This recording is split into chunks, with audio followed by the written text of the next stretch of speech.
ਅੱਜ ਦੇ ਇਸ ਪ੍ਰੋਗਰਾਮ 'ਚ ਪਹੁੰਚੇ ਮੇਰੇ ਪਿਆਰੇ ਲੋਕੋ, ਅੱਜ ਆਪਾਂ ਇੱਕ ਇਹੋ ਜਿਹਾ ਵਿਸ਼ਾ ਫਰੋਲਣ ਜਾ ਰਹੇ ਹਾਂ ਜਿਹੜਾ ਸਾਨੂੰ ਕਈ ਵਾਰੀ ਵਿਗਿਆਨਕ ਲੱਗਦਾ ਹੈ, ਕਈ ਵਾਰੀ ਗੈਰ ਵਿਗਿਆਨਕ ਲੱਗਦਾ ਹੈ। ਇੱਕ ਇਹ ਵੀ ਸੋਚਣ ਵਾਲੀ ਗੱਲ ਹੈ ਕਿ ਇਹਦੇ ਜਾਲ 'ਚ ਅਨਪੜ੍ਹ ਘੱਟ ਫਸਿਆ ਤੇ ਸਾਡਾ ਪੜ੍ਹਿਆ ਲਿਖਿਆ ਵਰਗ ਬਹੁਤਾ। ਅੱਜ ਅਸੀਂ ਇਹੋ ਜਿਹੇ ਸਵਾਲ ਜੋਤਸ਼ੀਆਂ ਨੂੰ ਕਰਨ ਜਾ ਰਹੇ ਹਾਂ ਜਿਹੜੇ ਸਵਾਲ ਇੱਕ ਅਨਪੜ੍ਹ ਵੀ ਸੌਖੇ ਜੋਤਸ਼ੀਆਂ ਤੋਂ ਪੁੱਛ ਸਕਦਾ, ਜਿਹਨੂੰ ਉਹ ਵਿਗਿਆਨ ਬਣਾਉਣ ਦੀ ਕੋਸ਼ਿਸ਼ 'ਚ ਲੱਗੇ ਹੋਏ ਆ। ਅੱਜ ਉਹ ਸਾਰੇ ਕਾਸੇ ਨੂੰ ਇਹੋ ਜਿਹੀਆਂ ਤੱਕੜੀਆਂ 'ਚ ਪਾਉਣਾ ਹੈ, ਆਪਾਂ ਨੂੰ ਬਿਲਕੁਲ ਸਪਸ਼ਟ ਹੋ ਜੂ ਕਿ ਉਹ ਬਿਲਕੁਲ ਹੀ ਗੈਰ ਵਿਗਿਆਨਕ ਹੈ। ਤੇ ਜੋਤਸ਼ੀ ਜੀ ਮਹਾਰਾਜ ਵੀ ਮੇਰੀ ਗੱਲ ਧਿਆਨ ਨਾਲ ਸੁਣ ਲੈਣ। ਪਿਛਲੇ ਦਿਨਾਂ 'ਚ ਇੱਕ PBC ਚੈਨਲ ਤੇ ਬਹਿਸ ਚੱਲੀ ਸੀ, ਉਸ ਬਹਿਸ ਤੇ ਬੈਠਾ ਹੋਇਆ ਇੱਕ ਜੋਤਸ਼ੀ ਭੱਟ ਜਿਹੜਾ ਕਿ ਪਟਿਆਲੇ ਦਾ ਰਹਿਣ ਵਾਲਾ ਹੈ, ਉਹਨੇ ਇਹ ਗੱਲ ਕਹੀ ਸੀ ਕਿ ਤਰਕਸ਼ੀਲ ਸੁਸਾਇਟੀ ਵਾਲੇ ਇਹੋ ਜਿਹੇ ਸਵਾਲ ਪੁੱਛਦੇ ਆ ਜਿਹੜੇ ਸਵਾਲਾਂ ਦਾ ਉੱਤਰ ਦੇਣਾ ਕਿਸੇ ਦੇ ਵੱਸ ਦਾ ਰੋਗ ਹੀ ਨਹੀਂ ਹੁੰਦਾ। ਉਹਨੇ ਇਹ ਵੀ ਕਿਹਾ ਸੀ ਕਿ ਤਰਕਸ਼ੀਲ ਵਾਲੇ ਕਈ ਵਾਰੀ ਇਹ ਪੁੱਛਦੇ ਆ ਪਾਣੀ ਤੇ ਚੱਲ ਕੇ ਵਿਖਾਓ ਜਾਂ ਅੱਗ ਤੇ ਤੁਰ ਕੇ ਵਿਖਾਓ। ਸਾਡਾ ਸਵਾਲ ਜੋਤਸ਼ੀ ਜੀ ਤੁਹਾਡੀ ਭਾਸ਼ਾ 'ਚ ਮੈਂ ਤੁਹਾਨੂੰ ਕਰਨ ਲੱਗਾ, ਜੇ ਹੋ ਸਕੇ ਤਾਂ ਤੁਸੀਂ ਨੋਟ ਵੀ ਕਰ ਲਓ। ਅਸੀਂ 10 ਜਨਮ ਪੱਤਰੀਆਂ ਸਮੇਤ ਅਕਸ਼ਾਂਸ਼ਾਂ ਤੇ ਰਖਾਂਸ਼ਾਂ ਤੁਹਾਨੂੰ ਦੇਵਾਂਗੇ। ਉਹਨਾਂ 10 ਜਨਮ ਪੱਤਰੀਆਂ ਦੇ ਵਿੱਚੋਂ ਵਿਆਹ ਤੇ ਕੁਆਰਿਆਂ ਦੀ ਗਿਣਤੀ, ਉਹਦੇ 'ਚ ਮਰਿਆਂ ਤੇ ਜਿਉਂਦਿਆਂ ਦੀ ਗਿਣਤੀ, ਉਹਦੇ ਅਨੁਸਾਰ ਤੁਸੀਂ ਗੂੰਗੇ ਬੋਲੇ ਜਾਂ ਹੋਰ ਕਿਸੇ ਸਰੀਰਕ ਨੁਕਸ ਵਾਲੇ ਨੂੰ ਲੱਭਣਾ ਹੋਊਗਾ ਉਹਨਾਂ ਜਨਮ ਪੱਤਰੀਆਂ 'ਚੋਂ, ਕਿਉਂਕਿ ਤੁਸੀਂ ਇਹ ਗੱਲ ਕਹਿੰਦੇ ਆ ਕਿ ਜਨਮ ਪੱਤਰੀ ਸਰੀਰ ਸਾਰੀ ਜ਼ਿੰਦਗੀ ਦਾ ਲੇਖਾ ਜੋਖਾ ਹੁੰਦੀ ਹੈ, ਜੰਮਣ ਤੋਂ ਲੈ ਕੇ ਮਰਨ ਤੱਕ ਦਾ ਉਹਦੇ 'ਚ ਸਾਰਾ ਕੁਝ ਦਰਜ ਹੁੰਦਾ। ਇਹ ਸਵਾਲ ਤੁਹਾਡਾ ਅਸੀਂ ਤੁਹਾਨੂੰ ਕਰ ਰਹੇ ਹਾਂ, ਕਿਰਪਾ ਕਰਕੇ ਇਹਨੂੰ ਨੋਟ ਕਰ ਲਓ ਤੇ ਸਾਡੇ ਤਰਕਸ਼ੀਲ ਸੁਸਾਇਟੀ ਦਾ 5 ਲੱਖ ਦਾ ਇਨਾਮ ਜਿੱਤਣ ਦਾ ਦਾਅਵਾ ਵੀ ਕਰੋ।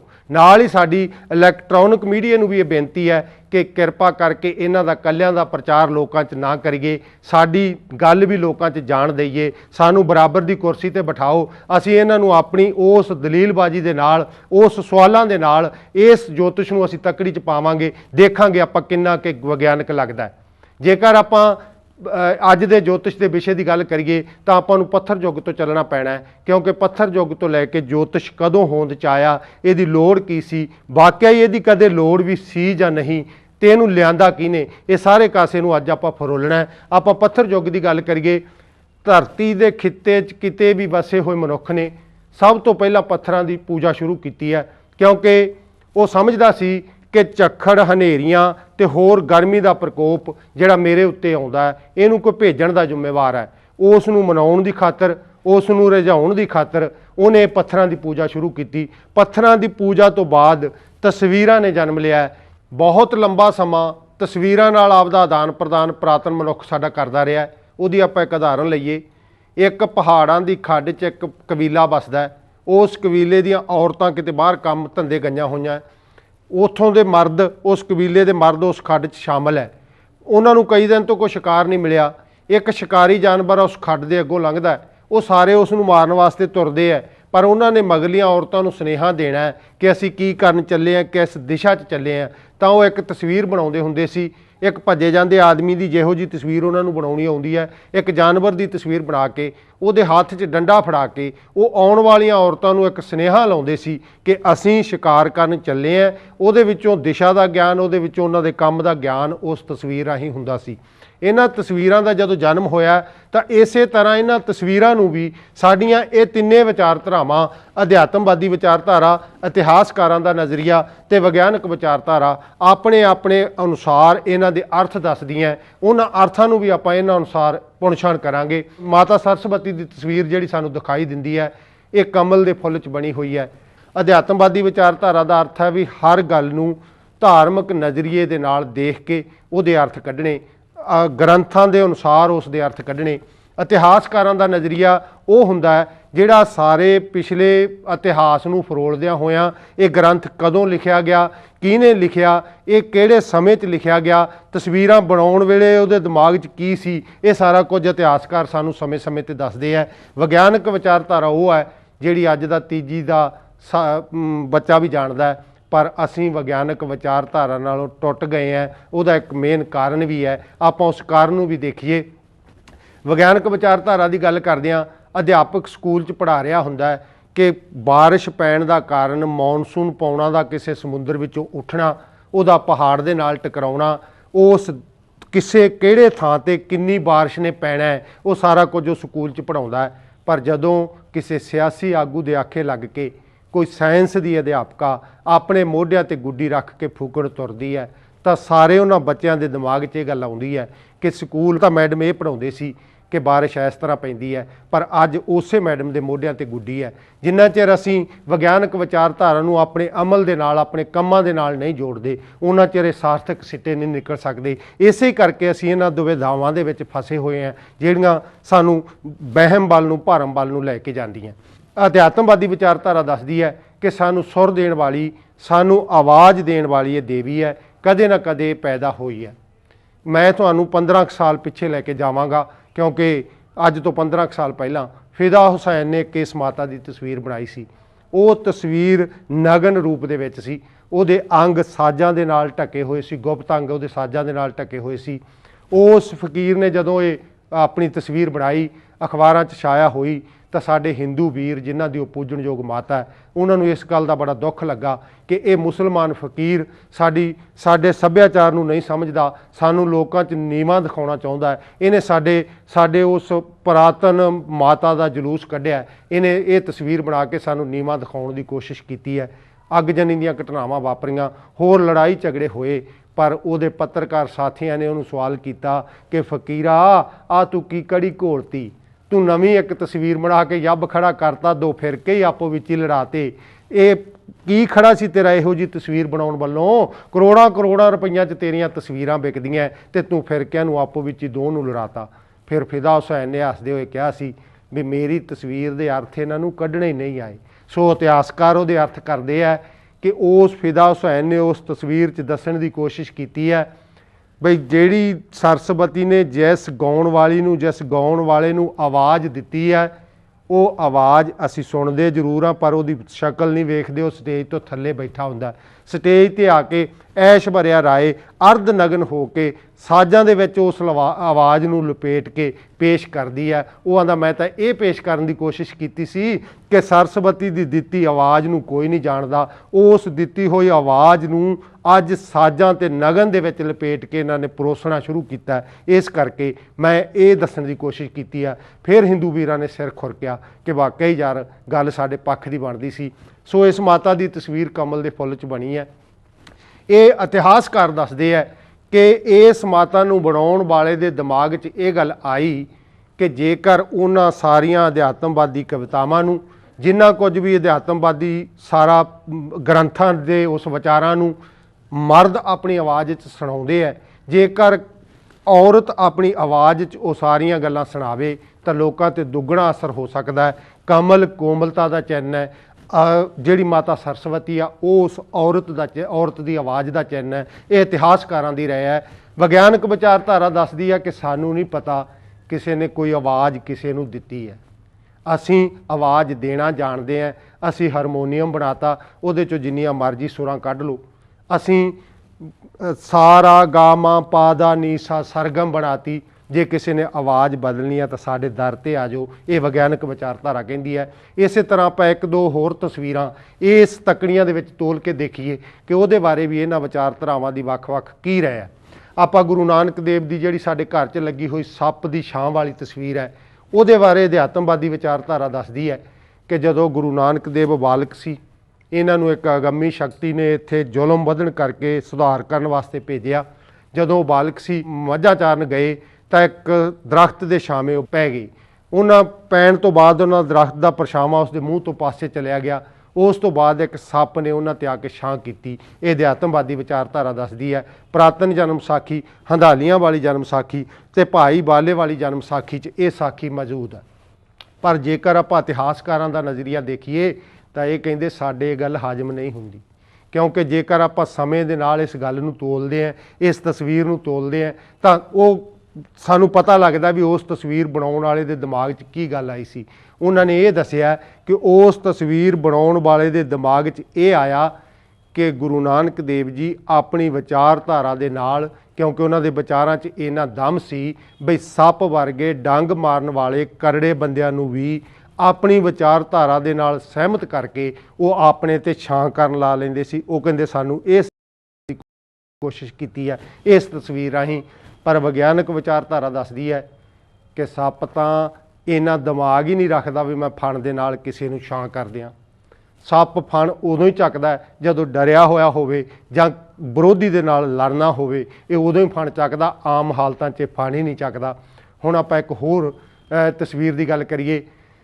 ਸਾਡੇ ਘਰਾਂ 'ਚ ਲਟਕਦੀ ਇੱਕ ਤਸਵੀਰ ਮਾਤਾ ਲਕਸ਼ਮੀ ਦੇਵੀ ਦੀ, ਉਹਦੀ ਸਵਾਰੀ ਉੱਲੂ ਹੈ, ਆਪਾਂ ਨੂੰ ਸਾਰਿਆਂ ਨੂੰ ਪਤਾ ਹੈ। ਅਧਿਆਤਮਵਾਦੀ ਵਿਚਾਰਧਾਰਾ ਦੱਸਦੀ ਹੈ ਕਿ ਮਾਤਾ ਲਕਸ਼ਮੀ ਦੇਵੀ ਸਾਨੂੰ ਧਨ ਦੌਲਤ ਦੇਣ ਵਾਲੀ ਦੇਵੀ ਹੈ, ਕਦੇ ਨਾ ਕਦੇ ਪੈਦਾ ਹੋਈ ਹੈ। ਇਹਦੀ ਵਿਧੀਵਤ ਉਸ ਤਰੀਕੇ ਦੇ ਨਾਲ ਪੂਜਾ ਕੀਤੀ ਜਾਵੇ, ਇਹਦੀ ਤਸਵੀਰ ਖੜੀ ਦੀ ਬਣਾਈਏ, ਇਹਦੀ ਬੈਠੀ ਦੀ ਬਣਾਈਏ, ਜਿਹੜੀ ਕਿਹੜੇ ਤਰੀਕੇ ਦੇ ਨਾਲ ਅਸੀਂ ਤਸਵੀਰ ਘਰ ਲਿਆਈਏ ਤੇ ਉਹਦੀ ਪੂਜਾ ਕਰੀਏ, ਤੇ ਉਸ ਤਰੀਕੇ ਦੇ ਨਾਲ ਸਾਨੂੰ ਵੱਖ-ਵੱਖ ਢੰਗ ਦੱਸੇ ਆ ਵੀ ਜੇਕਰ ਤੁਸੀਂ ਇਹਨਾਂ ਢੰਗਾਂ ਨਾਲ ਪੂਜਾ ਕਰਦੇ ਆ ਤਾਂ ਮਾਇਆ ਦੇ ਅੰਬਾਰ ਤੁਹਾਡੇ ਘਰ ਲੱਗ ਜਾਣਗੇ। ਪਰ ਇਤਿਹਾਸਕਾਰਾਂ ਦਾ ਨਜ਼ਰੀਆ ਇਹਦੇ ਬਾਰੇ ਵੀ ਵੱਖਰਾ ਹੈ। ਇਹ ਕਹਿੰਦੇ ਨਹੀਂ, ਤੁਹਾਨੂੰ ਤਸਵੀਰਾਂ ਪੜ੍ਹਨੀਆਂ ਨਹੀਂ ਆਉਂਦੀਆਂ ਕਿਉਂਕਿ ਤੁਸੀਂ ਸ਼ਬਦਾਂ ਰਾਹੀਂ ਗਿਆਨ ਲੈਣ ਲੱਗੇ ਆ, ਤੁਹਾਨੂੰ ਤਸਵੀਰਾਂ ਦੀ ਭਾਸ਼ਾ ਹੀ ਭੁੱਲ ਗਈ। ਤਸਵੀਰ ਇੱਕ ਬਣੀ ਬਣਾਈ ਕਿਤਾਬ ਹੁੰਦੀ ਹੈ, ਉਹ ਬਹੁਤ ਕੁਝ ਸਾਨੂੰ ਸਮਝਾਉਂਦੀ ਹੈ। ਇਹਨਾਂ ਨੇ ਇਹ ਗੱਲ ਦੱਸੀ ਹੈ, ਇਹ ਕਹਿੰਦੇ ਵੀ ਮਾਤਾ ਲਕਸ਼ਮੀ ਦੇਵੀ ਦੀ ਸਵਾਰੀ ਉੱਲੂ ਹੈ। ਜਦੋਂ ਸਾਡੇ ਉਹਨਾਂ ਪੁਰਖਿਆਂ ਨੂੰ ਪਤਾ ਲੱਗਾ ਕਿ ਲਕਸ਼ਮੀ ਮਾਇਆ ਜਿਹੜੀ ਹੈ ਚੰਗੀ ਵੀ ਬਹੁਤ ਹੈ ਤੇ ਮਾਇਆ ਮਾੜੀ ਵੀ ਬਹੁਤ ਹੈ, ਉਹਨਾਂ ਨੇ ਇਸ ਦੀ ਸਵਾਰੀ ਉੱਲੂ ਇਸ ਕਰਕੇ ਬਣਾਈ ਕਿ ਮਾਇਆ ਜਦੋਂ ਕਿਸੇ ਕੋਲੇ ਮੂਲੋਂ ਬਹੁਤੀ ਆਉਂਦੀ ਆ ਤਾਂ ਉਹ ਉੱਲੂ ਦਾ ਪੱਠਾ ਬਣ ਜਾਂਦਾ। ਉਹ ਉਸ ਮਾਇਆ ਨੂੰ ਵਧਾਉਣ ਵਾਸਤੇ ਦਿਨ ਰਾਤ ਉੱਲੂਆਂ ਵਰਗੀਆਂ ਹੀ ਕਾਰਵਾਈਆਂ ਕਰਦਾ, ਮਾਰ ਕੁੱਟ ਕਰਦਾ, ਹੋਰ ਸਾਰਾ ਕੁਝ ਕਰਦਾ। ਜਿਵੇਂ ਆਪਾਂ ਨੂੰ ਪਤਾ ਵੀ ਉੱਲੂ ਸ਼ਿਕਾਰ ਹੀ ਕਰਦਾ ਨਾ, ਤੇ ਸਾਰਿਆਂ ਨੂੰ ਉਹਨਾਂ ਦੇ ਸਾਨੂੰ ਇਹ ਸਮਝਾਉਣ ਦੀ ਕੋਸ਼ਿਸ਼ ਕੀਤੀ ਹੈ। ਤੇ ਵਿਗਿਆਨਕ ਵਿਚਾਰਧਾਰਾ ਕਹਿੰਦੀ ਅਸੀਂ ਤਾਂ ਕਾਰਖਾਨੇ ਚਲਾਉਣ ਵਾਸਤੇ ਤੁਹਾਨੂੰ ਬਿਜਲੀ ਪੈਦਾ ਕਰਤੀ, ਅਸੀਂ ਕਾਰਖਾਨੇ ਚਲਾਉਣ ਵਾਸਤੇ ਤੁਹਾਨੂੰ ਮਸ਼ੀਨਰੀ ਬਣਾਤੀ, ਅਸੀਂ ਸਾਰਾ ਕੁਝ ਤੁਹਾਡੇ ਵਾਸਤੇ ਪੈਦਾ ਕਰਤਾ। ਉੱਥੇ ਤੁਸੀਂ ਜਾ ਕੇ ਨੌਕਰੀ ਲਓ, ਨੌਕਰੀ ਤੋਂ ਬਾਅਦ ਤੁਸੀਂ ਮਾਇਆ ਪੈਦਾ ਕਰਨ ਦਾ ਢੰਗ ਆਪੇ ਲੱਭ ਲਓਗੇ, ਉਹਦੇ 'ਚ ਤੁਹਾਨੂੰ ਨੌਕਰੀ ਮਿਲੂਗੀ, ਰੁਜ਼ਗਾਰ ਮਿਲੂਗਾ, ਤੁਹਾਡੇ ਘਰੇ ਮਾਇਆ ਆਊਗੀ। ਇਹ ਵਿਗਿਆਨਕ ਵਿਚਾਰਧਾਰਾ ਦੱਸਦੀ ਹੈ। ਹੁਣ ਤਸਵੀਰਾਂ ਤੋਂ ਇਹਨਾਂ ਤੋਂ ਅੱਗੇ ਆਪਾਂ ਕੁਝ ਕੁ ਸਾਖੀਆਂ ਤੇ ਕੁਝ ਕੁ ਰਸਮਾਂ ਜਿਹੜੀਆਂ ਆਪਾਂ ਤੱਕੜੀ 'ਚ ਪਾਉਣ ਲੱਗੇ ਹਾਂ। ਆਪਾਂ ਪਹਿਲਾਂ ਸਾਖੀ ਪਾਉਣ ਲੱਗੇ ਹਾਂ, ਇੱਕ ਜਿਹੜੀ ਕਿ ਸਾਡੇ ਹੰਧਾਲੀਆਂ ਵਾਲੀ ਜਨਮ ਸਾਖੀ, ਭਾਈ ਬਾਲੇ ਵਾਲੀ ਜਨਮ ਸਾਖੀ ਤੇ ਪੁਰਾਤਨ ਜਨਮ ਸਾਖੀ ਦੇ ਵਿੱਚ ਮੌਜੂਦ ਹੈ ਸੱਚੇ ਸੌਦੇ ਦੀ ਸਾਖੀ। ਇਸ ਸਾਖੀ ਨੂੰ ਜੇਕਰ ਆਪਾਂ ਅਧਿਆਤਮਵਾਦੀ ਵਿਚਾਰਧਾਰਾ ਦੇ ਨਾਲ ਦੇਖੀਏ ਤਾਂ ਸਾਨੂੰ ਉਹ ਦੱਸਦੇ ਹੈ ਕਿ ਗੁਰੂ ਨਾਨਕ ਦੇਵ ਜੀ ਦੇ ਪਿਤਾ ਮਹਿਤਾ ਕਾਲੂ ਵਪਾਰੀ ਸੀ। ਉਹਨਾਂ ਨੇ ਗੁਰੂ ਨਾਨਕ ਦੇਵ ਨੂੰ ਆਪਣੇ ਉਸੇ ਵਪਾਰ ਚਲਾਉਣ ਦੀ ਖਾਤਰ ਪਹਿਲੀ ਪਰਖ ਵਜੋਂ ਉਹਨਾਂ ਨੂੰ 20 ਰੁਪਏ ਦਿੱਤੇ ਵੀ ਤੁਸੀਂ ਨੇੜਲੀ ਚੂੜਕਾਣੇ ਦੀ ਮੰਡੀ 'ਚ ਜਾਓ, ਉੱਥੇ ਮੰਡੀ 'ਚ ਜਾ ਕੇ ਇਹਦਾ ਸੌਦਾ ਖਰੀਦ ਕੇ ਲਿਆਓ ਤੇ ਮੇਰੇ ਵਾਂਗ ਜਿਵੇਂ ਮੈਂ ਵਪਾਰ ਕਰਦਾ ਇਸੇ ਤਰ੍ਹਾਂ ਤੁਸੀਂ ਵਪਾਰ ਦੀ ਲਾਈਨ ਨੂੰ ਅਪਣਾਓ। ਉਹ ਚੂੜਕਾਣੇ ਦੀ ਮੰਡੀ 'ਚ ਗਏ, ਬਾਲਾ ਉਹਨਾਂ ਦੇ ਨਾਲ ਗਿਆ, ਉਹਨਾਂ ਨੇ ਉੱਥੋਂ ਰਾਸ਼ਨ ਖਰੀਦਿਆ ਤੇ ਭੁੱਖੇ ਸਾਧੂਆਂ ਨੂੰ ਖਵਾ ਕੇ ਉਹ ਘਰ ਆ ਗਏ। ਉਹ ਮੇਰੇ ਪਿਆਰੇ ਲੋਕੋ, ਕਿਰਤ ਕਰੋ ਦੀ ਗੱਲ ਕਰਨ ਵਾਲਾ ਬੰਦਾ ਕਦੇ ਵੀ ਭੁੱਖੇ ਹੋ ਜੇ, ਬੇਲੜਾਂ ਨੂੰ ਰੋਟੀ ਖਵਾ ਕੇ ਘਰ ਨਹੀਂ ਆਉਂਦਾ। ਇਹ ਸਾਡਾ ਸੋਚਣਾ ਬਣਦਾ, ਕਿਉਂਕਿ ਇਸੇ ਸਾਡੇ ਆਗੂ ਨੇ, ਇਸੇ ਸਾਡੇ ਪਿਆਰੇ ਰਹਿਬਰ ਨੇ ਸਾਨੂੰ ਕਿਰਤ ਕਰਨ ਦੀ ਗੱਲ ਦੱਸੀ ਹੈ, ਨਾ ਕਿ ਵਿਹਲਿਆਂ ਨੂੰ ਖਵਾਉਣ ਦੀ। ਆਪਾਂ ਹੁਣ ਇਸ ਜਨਮ ਸਾਖੀ ਨੂੰ ਇਤਿਹਾਸਕਾਰਾਂ ਦੇ ਨਜ਼ਰੀਏ ਨਾਲ ਪਰਖੀਏ ਤਾਂ ਇਹ ਕਹਿੰਦੇ ਨੇਰਾ ਹੀ ਝੂਠ ਹੈ ਜਿਹੜਾ ਇੱਥੇ ਬੋਲਿਆ ਗਿਆ ਹੈ। ਇਹਨਾਂ ਨੇ ਆਪਣੀ ਤੱਕੜੀ ਦੇ ਨਾਲ ਤੋਲਦਿਆਂ ਹੋਇਆਂ ਸਾਨੂੰ ਦੱਸਿਆ ਕਿ 1450 ਈਸਵੀ 'ਚ ਬਹਿਲੋਲ ਨਾਂ ਦਾ ਰਾਜਾ ਇੱਕ ਇੱਥੇ ਰਾਜ ਕਰਨ ਵਾਸਤੇ ਬੈਠਦਾ। ਇਬਰਾਹਿਮ ਲੋਧੀ ਦਾ ਟਾਈਮ ਹੈ। ਉਸ ਬਹਿਲੋਲ ਨਾਂ ਦੇ ਰਾਜੇ ਨੇ ਆਪਣਾ ਸਿੱਕਾ ਚਲਾਇਆ ਇੱਕ ਬਹਿਲੋਲੀ, ਜਿਹਦੀ ਉਦੋਂ ਦੀ ਕੀਮਤ ਦੇ ਅਨੁਸਾਰ 7 ਮਣ ਕੱਚੀ ਕਣਕ, 10 ਸੇਰ ਦੇਸੀ ਘਿਓ ਤੇ 10 ਮੀਟਰ ਕੱਪੜਾ ਆਉਂਦਾ ਇੱਕ ਬਹਿਲੋਲੀ ਸਿੱਕੇ ਦਾ। ਤੇ ਜੇਕਰ ਉਹਨੂੰ ਆਪਾਂ ਰੁਪਏ ਦੇ ਨਾਲ ਤੋਲ ਕੇ ਵੇਖੀਏ ਤਾਂ ਉਹ 1 ਰੁਪਏ ਦਾ 1/40 ਹੈ ਬਹਿਲੋਲੀ ਸਿੱਕਾ। ਤੇ ਜੇਕਰ ਆਪਾਂ 20 ਰੁਪਈਆਂ ਦੇ ਨਾਲ ਇਹਨੂੰ ਗੁਣਾ ਕਰਕੇ ਵੇਖੀਏ ਤਾਂ 2800 ਮਣ ਪੱਕਾ ਅਨਾਜ ਬਣਦਾ ਹੈ। ਹੁਣ ਆਪਣਾ ਸੋਚਣਾ ਬਣਦਾ ਬਈ 2800 ਮਣ ਪੱਕੇ ਅਨਾਜ ਦੀਆਂ ਰੋਟੀਆਂ ਲਾ ਕੇ ਗੁਰੂ ਨਾਨਕ ਦੇਵ ਜੀ ਭੁੱਖੇ ਸਾਧੂਆਂ ਨੂੰ ਖਵਾ ਕੇ ਘਰ ਆ ਗਏ। ਇਹ ਇਤਿਹਾਸਕਾਰ ਕਹਿੰਦੇ ਇਹ ਸਾਡੇ ਗੱਲ ਹਜ਼ਮ ਨਹੀਂ ਹੁੰਦੀ। ਫਿਰ ਇਹਨਾਂ ਨੇ ਇਹ ਵੀ ਗੱਲ ਦੱਸੀ ਕਿ ਇਹ ਗੱਲ ਅਸਲ 'ਚ ਰਚਣ ਪਿੱਛੇ ਕੀ ਕਾਰਨ ਸੀ ਤੇ ਰਚੀ ਕੀ ਨੇ, ਇਹ ਵੀ ਇਹਨਾਂ ਨੇ ਗੱਲ ਦੱਸੀ ਹੈ। ਇਹ ਕਹਿੰਦੇ ਸਾਖੀ ਉਦੋਂ ਰਚੀ ਗਈ ਜਦੋਂ 20 ਰੁਪਈਆਂ ਦਾ ਸੌਦਾ ਸਿਰਫ 20 ਕੁ ਬੰਦਿਆਂ ਦੇ ਖਾਣ ਜੋਗਾ ਆਉਂਦਾ ਸੀ, ਜਾਣੀ 16ਵੀਂ 17ਵੀਂ ਸਦੀ ਤੋਂ ਬਾਅਦ। ਦੂਜਾ ਉਹ ਕਹਿੰਦੇ ਵੀ ਗੁਰੂ ਨਾਨਕ ਦੀ ਇਸ ਵਿਚਾਰਧਾਰਾ ਨੇ 85% ਲੋਕਾਂ ਨੂੰ ਜਿਉਣ ਦਾ ਵੱਲ ਸਿਖਾਇਆ ਸੀ। 15% ਲੋਕ ਜਿਹੜੇ ਸਾਰੇ ਸਿਸਟਮ ਤੇ ਕਾਬਜ਼ ਸੀ ਉਹਨਾਂ ਦੇ ਵਿਰੋਧ 'ਚ ਉਸ 85% ਨੂੰ ਡੰਡਾ ਫੜਾਇਆ ਸੀ। ਜਦੋਂ ਇਹ ਡੰਡਾ ਫੜਨ ਵਾਲੇ ਲੋਕਾਂ ਦਾ ਇਹਨਾਂ ਨੂੰ ਪਤਾ ਲੱਗਾ 15% ਨੂੰ ਕਿ ਸਾਡੇ ਵਿਰੋਧ 'ਚ ਗੁਰੂ ਨਾਨਕ ਨੇ ਆਪਦੀ ਵਿਚਾਰਧਾਰਾ ਦੇ ਕੇ ਸਾਡੇ ਉਹ ਵਿਰੋਧ 'ਚ ਉਹਨਾਂ ਨੂੰ ਖੜੇ ਕੀਤਾ, ਤਾਂ ਉਹਨਾਂ ਨੂੰ ਇਸ ਗੱਲ ਦੀ ਠੁਣ ਗਈ ਕਿ ਆਪਾਂ ਆਪਣੀ ਵਿਚਾਰਧਾਰਾ ਨੂੰ ਫੇਰ ਦੁਬਾਰੇ ਗੁਰੂ ਨਾਨਕ ਦੀ ਵਿਚਾਰਧਾਰਾ ਦੇ ਵਿੱਚ ਘਸੋੜ ਕੇ ਪੇਸ਼ ਕਰੀਏ ਤਾਂ ਕਿ ਸਾਰੀ ਗੁਰੂ ਨਾਨਕ ਦੀ ਵਿਚਾਰਧਾਰਾ ਨੂੰ ਵਿਗਾੜਿਆ ਜਾ ਸਕੇ। ਇਹ ਕਹਿੰਦੇ ਵੀ ਉਹ ਜਿਹੜੀਆਂ ਸਾਖੀਆਂ ਲਿਖੀਆਂ ਗਈਆਂ ਉਹ ਉਹਨਾਂ ਲੋਕਾਂ ਵੱਲੋਂ ਲਿਖੀਆਂ ਗਈਆਂ, ਉਹ 15% ਲੋਕਾਂ ਦੀ ਉਪਜ ਹੈ, ਤਾਂ ਕਿ ਗੁਰੂ ਨਾਨਕ ਦੀ ਉਸ ਵਿਚਾਰਧਾਰਾ ਦੇ ਵਿੱਚ ਮਿਲਾਵਟ ਕਰਕੇ ਉਹਨੂੰ ਨੀਵਾਂ ਦਿਖਾਇਆ ਜਾ ਸਕੇ। ਇਹ ਗੱਲ ਕਹਿੰਦੇ ਆ। ਹੁਣ ਵਿਗਿਆਨਕ ਵਿਚਾਰਧਾਰਾ ਇਹਦੇ ਬਾਰੇ ਕਹਿੰਦੀ ਹੈ ਬਈ ਸਮੇਂ ਦੇ ਨਾਲ ਜੇਕਰ ਆਪਾਂ ਉਸ ਗੱਲ ਨੂੰ ਤੋਲ ਕੇ ਵੇਖਦੇ ਹਾਂ, ਕਿਉਂਕਿ ਇਹਨਾਂ ਨੂੰ ਪਤਾ ਹੈ, ਇਹਨਾਂ ਨੇ ਵੀ ਉਸ ਸਮੇਂ ਦੇ ਨਾਲ ਹੀ ਗੱਲ ਨੂੰ ਵੇਖਣਾ, ਤਾਂ ਇਹ ਫਿੱਟ ਨਹੀਂ ਲੱਗਦੀ। ਇਹਨਾਂ ਤਿੰਨਾਂ ਵਿਚਾਰਧਾਰਾਵਾਂ ਅਨੁਸਾਰ ਆਪਾਂ ਇਸ ਸੱਚੇ ਸੌਦੇ ਦੀ ਸਾਖੀ ਨੂੰ ਤੋਲਿਆ। ਹੁਣ ਆਪਾਂ ਇੱਕ ਖੇਤਰੀ ਤੇ ਬ੍ਰਹਿਮੰਡੀ ਵਿਚਾਰਧਾਰਾ ਦੀ ਗੱਲ ਕਰਾਂਗੇ, ਕਿਉਂਕਿ ਜੇਕਰ ਆਪਾਂ ਖੇਤਰੀ ਤੇ ਬ੍ਰਹਿਮੰਡੀ ਵਿਚਾਰ ਨੂੰ ਸਮਝ ਲਿਆ ਤਾਂ ਸਾਨੂੰ ਬਿਲਕੁਲ ਸਮਝ ਆ ਜੂ ਵੀ ਖੇਤਰੀ ਵਿਚਾਰ ਬ੍ਰਹਿਮੰਡੀ ਵਿਚਾਰ ਦੇ ਮੁਤਾਬਕ ਕਿੰਨਾ ਹੌਲਾ ਤੇ ਹਲਕਾ ਹੁੰਦਾ ਹੈ। ਖੇਤਰੀ ਵਿਚਾਰ ਹੈ ਜਿਹੜੇ ਉਹ ਕਿੱਥੋਂ ਉਪਜਦੇ ਆ, ਕਿਹੜੇ ਲੋਕਾਂ ਨੇ ਉਪਜਾਏ, ਤੇ ਬ੍ਰਹਿਮੰਡੀ ਵਿਚਾਰ ਹੈ ਜਿਹੜੇ ਉਹ ਕਿਹੜੇ ਲੋਕਾਂ ਨੇ ਸਾਡੇ 'ਚ ਲੈ ਕੇ ਆਂਦੇ ਤੇ ਉਹਨਾਂ ਨੂੰ ਥਾਂ ਸਾਡੇ 'ਚ ਕਿਵੇਂ ਮਿਲਿਆ। ਆਪਾਂ ਗੱਲ ਕਰੀਏ ਅਧਿਆਤਮਵਾਦੀ ਵਿਚਾਰਧਾਰਾ ਦੀ। ਅਧਿਆਤਮਵਾਦੀ ਵਿਚਾਰਧਾਰਾ ਅਨੁਸਾਰ ਜੇ ਆਪਾਂ ਗੱਲ ਕਰਦੇ ਹਾਂ, ਪੰਜਾਬ ਦੀ ਗੱਲ ਕਰੀਏ, ਤਾਂ ਸਾਨੂੰ ਪਤਾ ਹੈ ਸਾਡੇ ਪੁਰਖੇ ਕਹਿੰਦੇ ਹੁੰਦੇ ਸੀ ਵੀ ਧਰਤੀ ਬਲਦ ਦੇ ਸਿੰਗ ਤੇ ਟਿਕੀ ਹੋਈ ਹੈ। ਜਦੋਂ ਸਿੰਗ ਬਦਲਦਾ ਤਾਂ ਧਰਤੀ ਹਿਲਦੀ ਹੈ। ਪਰ ਜਿਹੜੇ ਸਮੁੰਦਰ ਦੇ ਕਿਨਾਰੇ ਵਾਲੇ ਲੋਕ ਹੈ ਉਹ ਇਹ ਗੱਲ ਕਹਿੰਦੇ ਹੁੰਦੇ ਸੀ ਕਿ ਧਰਤੀ ਕੱਛੂ ਦੀ ਪਿੱਠ ਤੇ ਟਿਕੀ ਹੋਈ ਹੈ, ਕਿਉਂਕਿ ਉਹਨਾਂ ਨੂੰ ਪਤਾ ਸੀ ਕਿ ਸਾਡਾ ਨੇੜਲਾ ਜਾਨਵਰ ਤਾਂ ਕੱਛੂ ਹੀ ਸਭ ਤੋਂ ਤਕੜਾ, ਉਹਦੀ ਪਿੱਠ ਬੜੀ ਮੋਟੀ ਹੈ, ਕਰੜੀ ਹੈ। ਤੇ ਚੀਨ ਦੇ ਵਿੱਚ ਚਾਲੂ ਸੀ ਪ੍ਰਥਾ ਕਿ ਉੱਥੇ ਦੋ ਮੱਛੀਆਂ ਦੀਆਂ ਪੂਛਾਂ ਜੋੜ ਕੇ ਉਹਦੇ ਵਿਚਾਲੇ ਧਰਤੀ ਟਿਕੀ ਹੋਈ ਆ। ਉਹ ਮੱਛੀਆਂ ਪਾਣੀ 'ਚ ਤਰਦੀਆਂ ਤੇ ਧਰਤੀ ਉਹਨਾਂ ਦੀਆਂ ਪੂਛਾਂ ਦੇ ਵਿਚਾਲੇ ਰੱਖੀ ਹੋਈ ਹੈ। ਜਦੋਂ ਮੱਛੀਆਂ ਹਿਲਦੀਆਂ ਤਾਂ ਧਰਤੀ ਹਿਲਦੀ ਹੈ, ਕਿਉਂਕਿ ਅਸਲ ਜਿਹੜਾ ਸਾਡੇ ਭੂਚਾਲ ਆਉਂਦਾ ਸੀ ਉਹਦੀ ਸਮਝ ਕਿਸੇ ਨੂੰ ਨਹੀਂ ਸੀ ਵੀ ਉਸ ਭੂਚਾਲ ਆਉਣ ਦਾ ਕਾਰਨ ਕੀ ਹੈ। ਇਸੇ ਤਰ੍ਹਾਂ ਖੇਤਰੀ ਵਿਚਾਰ ਅਨੁਸਾਰ ਸਾਡੇ ਬਹੁਤ ਸਾਰੇ ਇਹੋ ਜਿਹੇ ਵਿਚਾਰ ਹੈ ਜਿਹੜੇ ਪੰਜਾਬ 'ਚ ਲਾਗੂ ਹੋਣਗੇ, ਹਿਮਾਚਲ ਪ੍ਰਦੇਸ਼ 'ਚ ਲਾਗੂ ਨਹੀਂ ਹੋਣੇ। ਜਿਹੜੇ ਹਿਮਾਚਲ ਪ੍ਰਦੇਸ਼ 'ਚ ਲਾਗੂ ਹੋਣਗੇ ਉਹ ਹਰਿਆਣੇ 'ਚ ਲਾਗੂ ਨਹੀਂ ਹੋਣੇ। ਜਿਹੜੇ ਹਰਿਆਣੇ 'ਚ ਲਾਗੂ ਆ ਕੇਰਲਾ 'ਚ ਲਾਗੂ ਨਹੀਂ ਹੋਣੇ। ਉਹਨਾਂ ਦੀਆਂ ਵੱਖਰੀਆਂ ਵੱਖਰੀਆਂ ਵਿਚਾਰਧਾਰਾਵਾਂ ਇੱਕੋ ਗੱਲ ਬਾਰੇ ਹੋਣਗੀਆਂ। ਇਹ ਖੇਤਰੀ ਵਿਚਾਰ ਇਹਨੂੰ ਆਪਾਂ ਕਹਿੰਦੇ ਹਾਂ। ਹੁਣ ਆਪਾਂ ਬ੍ਰਹਿਮੰਡੀ ਵਿਚਾਰਧਾਰਾ ਦੀ ਗੱਲ ਕਰੀਏ। ਬ੍ਰਹਿਮੰਡੀ ਵਿਚਾਰਧਾਰਾ ਸਾਡੇ 'ਚ ਵਿਗਿਆਨ ਲੈ ਕੇ ਆਇਆ ਹੈ, ਕਿਉਂਕਿ ਇਹਨੇ ਇਹੋ ਜਿਹੀਆਂ ਵਿਚਾਰਧਾਰਾਵਾਂ ਦਿੱਤੀਆਂ ਜਿਹੜੀਆਂ ਹਰ ਥਾਂ 'ਤੇ ਲਾਗੂ ਕਰਨੀਆਂ ਬਣਦੀਆਂ ਸੀ ਤੇ ਲਾਗੂ ਕਰਨੀਆਂ ਸਾਨੂੰ ਪਈਆਂ। ਪਹਿਲਾਂ ਸਾਰੀਆਂ ਹੀ ਉਹ ਗੱਲਾਂ ਜਿਹੜੀਆਂ ਆਪਾਂ ਖੇਤਰੀ ਵਿਚਾਰ ਦੀਆਂ ਕੀਤੀਆਂ ਉਹ ਸਾਡੇ ਬੱਚਿਆਂ ਦੇ ਸਿਲੇਬਸ 'ਚ ਦਰਜ ਹੁੰਦੀਆਂ ਸੀ, ਇਹਨਾਂ ਨੂੰ ਪੜ੍ਹਾਈਆਂ ਜਾਂਦੀਆਂ ਸੀ। ਪਰ ਜਦੋਂ ਬ੍ਰਹਿਮੰਡੀ ਵਿਚਾਰਧਾਰਾ ਆਉਂਦੀ ਹੈ ਤਾਂ ਬ੍ਰਹਿਮੰਡੀ ਵਿਚਾਰਧਾਰਾ ਦੇ ਮੂਹਰੇ ਉਹ ਹਲਕੀਆਂ ਹੋਣ ਕਰਕੇ ਵਾਪਸ ਉੱਥੇ ਹੀ ਚਲੀਆਂ ਜਾਂਦੀਆਂ ਜਿੱਥੋਂ ਆਈਆਂ ਹੁੰਦੀਆਂ, ਤੇ ਬ੍ਰਹਿਮੰਡੀ ਵਿਚਾਰਧਾਰਾ ਸਿਲੇਬਸ ਦੇ ਵਿੱਚ ਉਹਨਾਂ ਨੂੰ ਪਾਸੇ ਕਰਕੇ ਆਪਦਾ ਥਾਂ ਦੇ ਦਿੰਦੀ ਹੈ। ਇਹ ਹੁੰਦੀ ਹੈ ਸਾਡੀ ਬ੍ਰਹਿਮੰਡੀ ਵਿਚਾਰਧਾਰਾ। ਹੁਣ ਆਪਾਂ ਦੋ ਤਿੰਨ ਰਸਮਾਂ ਇਸੇ ਤੱਕੜੀ 'ਚ ਪਾਉਣੀਆਂ ਜਿਹੜੀ ਤੱਕੜੀ ਨਾਲ ਅੱਗੇ ਆਪਾਂ ਸਾਰਾ ਕੁਝ ਤੋਲਿਆ। ਆਪਾਂ ਟੂਣੇ ਦੀ ਰਸਮ ਦੀ ਗੱਲ ਕਰੀਏ। ਅਧਿਆਤਮਵਾਦੀ ਵਿਚਾਰਧਾਰਾ ਦੱਸਦੀ ਹੈ ਕਿ ਇੱਕ ਸਮੱਗਰੀ ਜਿਹੜੀ ਕਿ ਇੱਕ ਮਰੀਜ਼ ਦੇ ਨਾਲ ਸੰਬੰਧਿਤ ਹੁੰਦੀ ਹੈ, ਉਹਨੂੰ ਇੱਕ ਕੱਪੜੇ 'ਚ ਪਾ ਕੇ ਜੇਕਰ ਆਪਾਂ ਨੇੜਲੇ ਚਰਸਤੇ 'ਚ ਰੱਖ ਦਈਏ ਤੇ ਉਹਦੇ ਉੱਤੇ ਇੱਕ ਮੰਤਰ ਪੜ੍ਹ ਦਈਏ, ਓਮ ਨਮੋ ਓਮ ਕੋ ਨੈਨਸ਼ਚ ਪਿੰਗਲੋ ਬਬਰੂ ਕ੍ਰਿਸ਼ਨਾ ਰੁਦਨਾਨਤ ਕੋ ਜਮਾ ਸੌਰੀ ਸਨਿਚਰੋ ਮਨ ਦਾਸ ਦੇਨ ਸਨ ਤੁਤਾ ਤੋਂ ਛਾਨੀ ਕਰਤਾ ਪੀੜਾ ਨਿਭਾਵ ਤੇ ਕਦਾ ਚਿੰਨਾ। ਉਹ ਕਹਿੰਦੇ ਜੇ 7 ਵਾਰੀ ਮੰਤਰ ਪੜ੍ਹ ਕੇ ਆਪਾਂ ਉਹ ਸਮੱਗਰੀ ਕਿਤੇ ਚਰਸਤੇ 'ਚ ਰੱਖ ਦਈਏ ਤਾਂ ਮਰੀਜ਼ ਨੂੰ ਆਰਾਮ ਆ ਜਾਂਦਾ। ਇਹ ਅਧਿਆਤਮਵਾਦੀ ਵਿਚਾਰਧਾਰਾ ਦੱਸਦੀ ਹੈ। ਪਰ ਜੇਕਰ ਆਪਾਂ ਇਤਿਹਾਸਕਾਰਾਂ ਦੇ ਨਜ਼ਰੀਏ ਇਹਨਾਂ ਨੂੰ ਦੇਖੀਏ ਤਾਂ ਇਤਿਹਾਸਕਾਰ ਕਹਿੰਦੇ ਆ ਕਿ ਨਹੀਂ, ਟੂਣੇ ਦੀ ਜਿਹੜੀ ਇਹ ਰਸਮ ਹੈ ਇਹਨੇ ਬੜੀ ਲੋਕਾਂ ਦੀ ਸੇਵਾ ਕੀਤੀ ਹੈ, ਇਹ ਸਾਡੀ ਜ਼ਿੰਦਗੀ ਦਾ ਹਿੱਸਾ ਰਿਹਾ ਹੈ। ਕਿਸੇ ਸਮੇਂ ਇਸ ਰਸਮ ਦੀ ਅਤਿਅੰਤ ਲੋੜ ਹੁੰਦੀ ਸੀ। ਇਹਨਾਂ ਨੇ ਸਾਨੂੰ ਦੱਸਿਆ ਕਿ ਇਹਦੀ ਲੋੜ ਕਦੋਂ ਸੀ। ਇਹ ਆਂਦੇ ਵੀ ਇਹ ਵੈਦਿਕ ਕਾਲ ਦੀ ਰਸਮ ਹੈ। ਜਦੋਂ ਵੈਦ ਨੂੰ ਵੈਦਗੀ ਦੀ ਸਿੱਖਿਆ ਦਿੱਤੀ ਜਾਂਦੀ ਸੀ, ਉਹਨੂੰ ਨਾਲ ਹੀ ਇਹ ਸਿੱਖਿਆ ਦਿੱਤੀ ਜਾਂਦੀ ਸੀ ਕਿ ਅੱਜ ਤੋਂ ਤੂੰ ਪੂਰਨ ਵੈਦ ਹੋ ਗਿਆ ਹੈ, ਅੱਜ ਤੋਂ ਤੂੰ ਲੋਕਾਂ ਦੀ ਸੇਵਾ ਵਾਸਤੇ ਸਮਰਪਿਤ ਹੋ ਗਿਆ ਹੈ। ਪੈਸੇ ਕਮਾਉਣਾ ਤੇਰਾ ਧਰਮ ਨਹੀਂ, ਤੇਰਾ ਧਰਮ ਸਿਰਫ ਲੋਕਾਂ ਦੀ ਸੇਵਾ ਕਰਨਾ ਹੈ। ਸੋ ਉਹਨਾਂ ਦੇ ਆਪਣੇ ਮੁਖੀਆਂ ਦੇ ਆਪਣੇ ਜਿਹਨੇ ਉਹਨੂੰ ਸਿਖਾਇਆ ਹੁੰਦਾ ਸੀ ਉਹਦੇ ਆਖੇ ਲੱਗ ਕੇ ਆਪਣੇ ਸ਼ਹਿਰ 'ਚੋਂ ਨਿਕਲ ਤੁਰਦਾ ਸੀ ਲੋਕਾਂ ਦੀ ਸੇਵਾ ਵਾਸਤੇ। ਜੇਕਰ ਆਪਾਂ ਪਟਿਆਲੇ ਦੀ ਗੱਲ ਕਰੀਏ, ਪਟਿਆਲੇ ਦਾ ਹੀ ਵੈਦ ਹੋਵੇ, ਉਹਨੂੰ ਅਸੀਂ ਇਹ ਸਿੱਖਿਆ ਦੇਤੀ, ਵੈਦਗੀ ਅਸੀਂ ਸਿਖਾਤੀ, ਨਾਲ ਹੀ ਉਹਦਾ ਅਸੀਂ ਸ਼ਹਿਰ ਵੀ ਛਡਾਤਾ, ਤੇ ਸਾਡਾ ਪਟਿਆਲੇ ਦਾ ਹੀ ਮਰੀਜ਼ ਹੋਵੇ, ਅਸੀਂ ਉਹਦੇ ਤੱਕ ਸੁਨੇਹਾ ਲਾਉਣਾ ਹੈ ਵੀ ਮਰੀਜ਼ ਸਾਡਾ ਵੈਦ ਜੀ ਆ ਕੇ ਮਰੀਜ਼ ਦੇਖ ਜੋ।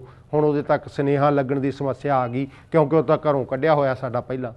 ਫਿਰ ਇਹਨਾਂ ਸਾਡੇ ਪੁਰਖਿਆਂ ਨੇ ਇੱਕ ਰਸਮ ਬਣਾਈ ਵੀ ਤੁਸੀਂ ਇਸ ਰਸਮ ਨੂੰ ਅਪਣਾਓ, ਇਸ ਰਸਮ ਅਨੁਸਾਰ ਉਸ ਵੈਦ ਤੱਕ ਸੁਨੇਹਾ ਲੱਗ ਸਕਦਾ ਹੈ। ਫਿਰ ਉਹਨਾਂ ਨੇ ਸਾਨੂੰ ਦੱਸਿਆ ਕਿ ਇੱਕ ਕੱਪੜਾ ਲੈ ਲਓ, ਉਸ ਕੱਪੜੇ 'ਚ ਜੇਕਰ ਤੁਸੀਂ ਲਲੇਰ ਰੱਖੋਗੇ ਤਾਂ ਸਮਝਿਆ ਜਾਊ ਮਰੀਜ਼ ਸਿਰ ਦਾ ਹੈ, ਜੇਕਰ ਉੱਥੇ 7 ਅਨਾਜ ਸਤਨਾਜਾ ਰੱਖੋਗੇ ਤਾਂ ਸਮਝਿਆ ਜਾਊ ਮਰੀਜ਼ ਪੇਟ ਦਾ ਹੈ, ਜੇਕਰ ਤੁਸੀਂ ਉੱਥੇ ਬੰਗਾ ਰੱਖਦੇ ਆ, ਸੰਧੂਰ ਰੱਖਦੇ ਆ ਤਾਂ ਸਮਝਿਆ ਜਾਊ ਮਰੀਜ਼ ਭੈਣ ਹੈ, ਤੇ ਜੇਕਰ ਉੱਥੇ ਕਿਤੇ ਪਊਆ ਸ਼ਰਾਬ ਦਾ ਪਿਆ ਜਾਂ ਮਰਦ ਨਾਲ ਸੰਬੰਧਿਤ ਸਮੱਗਰੀ ਪਈ ਹੈ ਤਾਂ ਸਮਝਿਆ ਜਾਊ ਮਰੀਜ਼ ਆਦਮੀ ਹੈ।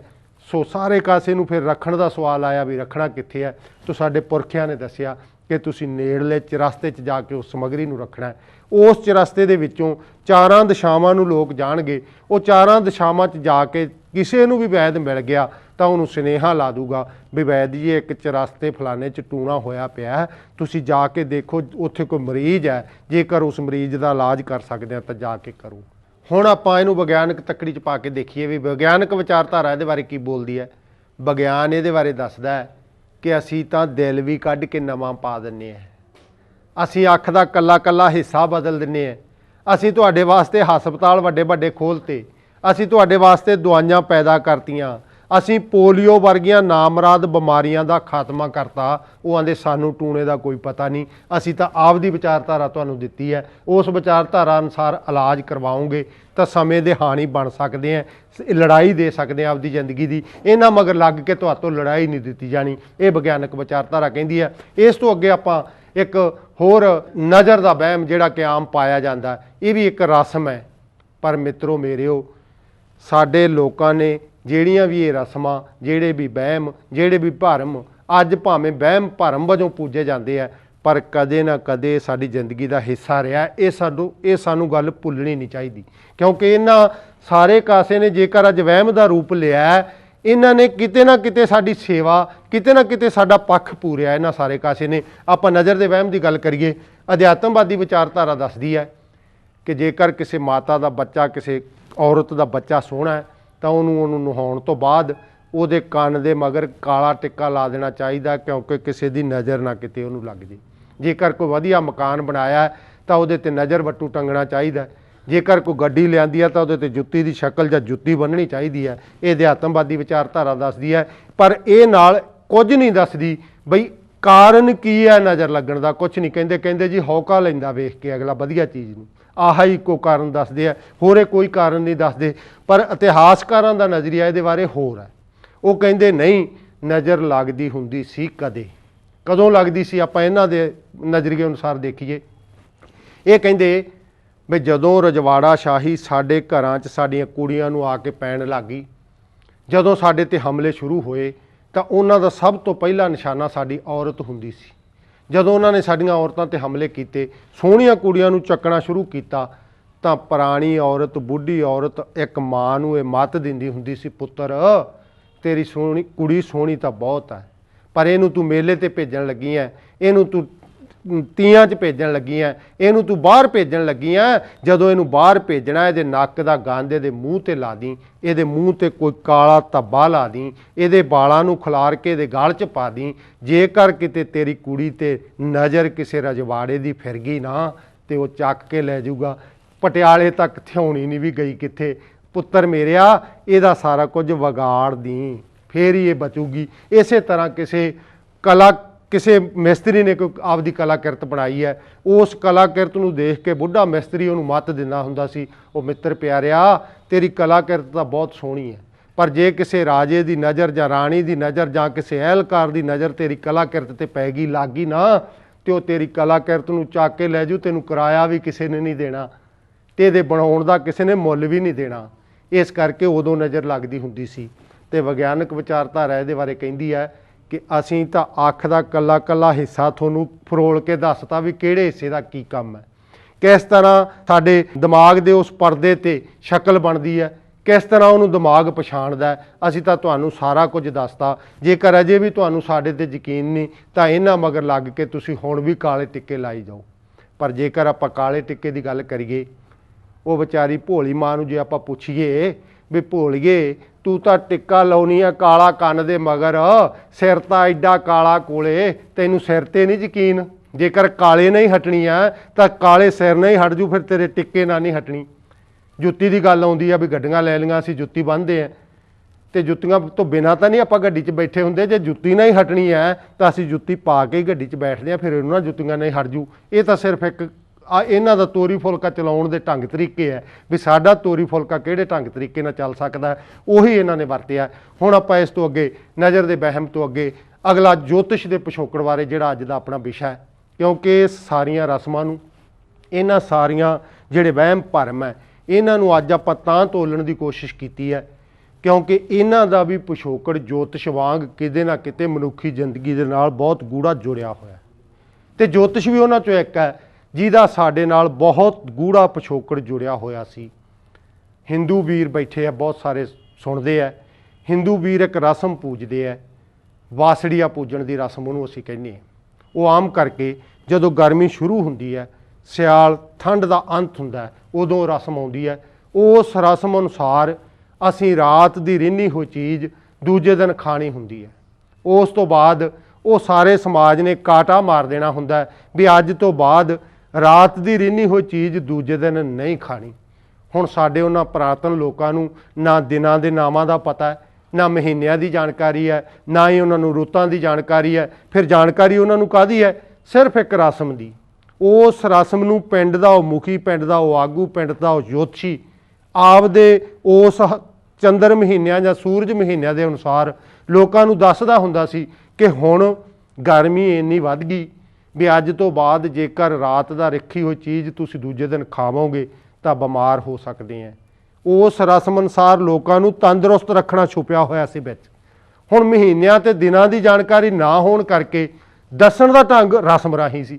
ਇਹੀ ਇਹ ਅਧਿਆਤਮਵਾਦੀ ਵਿਚਾਰਧਾਰਾ ਇਹਦੇ ਬਾਰੇ ਦੱਸਦੀ ਹੈ। ਪਰ ਜੇਕਰ ਆਪਾਂ ਇਤਿਹਾਸਕਾਰਾਂ ਦੇ ਨਜ਼ਰੀਏ ਅਨੁਸਾਰ ਦੇਖੀਏ ਤਾਂ ਇਤਿਹਾਸਕਾਰ ਦੱਸਦੇ ਹੈ ਕਿ ਜੋਤਿਸ਼ ਦਾ ਹੋਰ ਵੀ ਬਹੁਤ ਕੁਝ ਇਹਦੇ ਨਾਲ ਜੁੜਿਆ ਹੋਇਆ, ਸਾਡੀਆਂ ਪੁਰਾਣੀਆਂ ਰਸਮਾਂ ਦੇ ਨਾਲ ਜੁੜਿਆ ਹੋਇਆ। ਉਹਨਾਂ ਨੇ ਇਹ ਗੱਲ ਦੱਸੀ ਹੈ ਕਿ ਜਦੋਂ ਸਾਉਣ ਭਾਦੋਂ ਦੇ ਵਿੱਚ ਜ਼ਿਮੀਂਦਾਰ ਆਪਣੀ ਜ਼ਮੀਨ ਨੂੰ ਵਾਹੁੰਦਾ ਸੀ, ਜ਼ਮੀਨ ਨੂੰ ਵਾਹ ਕੇ ਉਹਦੇ 'ਤੇ ਸੁਹਾਗਾ ਫੇਰ ਕੇ ਰੱਖ ਦਿੰਦਾ ਸੀ।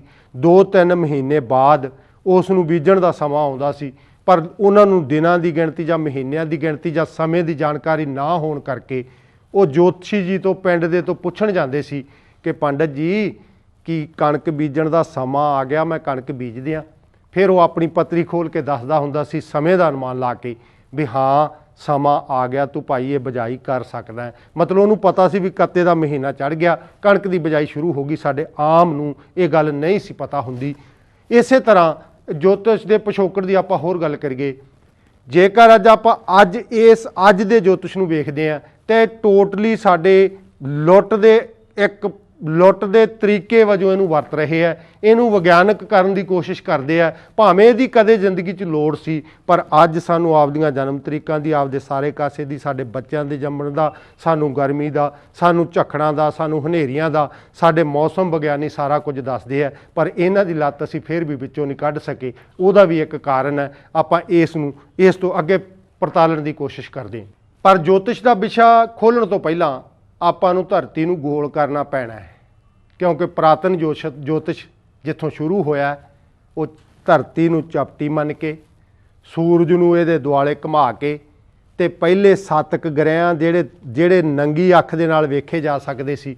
ਆਓ ਫਿਰ ਆਪਾਂ ਹੁਣ ਧਰਤੀ ਨੂੰ ਪਹਿਲਾਂ ਗੋਲ ਕਰ ਲਈਏ ਤਾਂ ਕਿ ਜੋਤਿਸ਼ ਨੂੰ ਸਮਝਣ 'ਚ ਆਪਾਂ ਨੂੰ ਹੋਰ ਵੀ ਸੌਖ ਰਹੇ।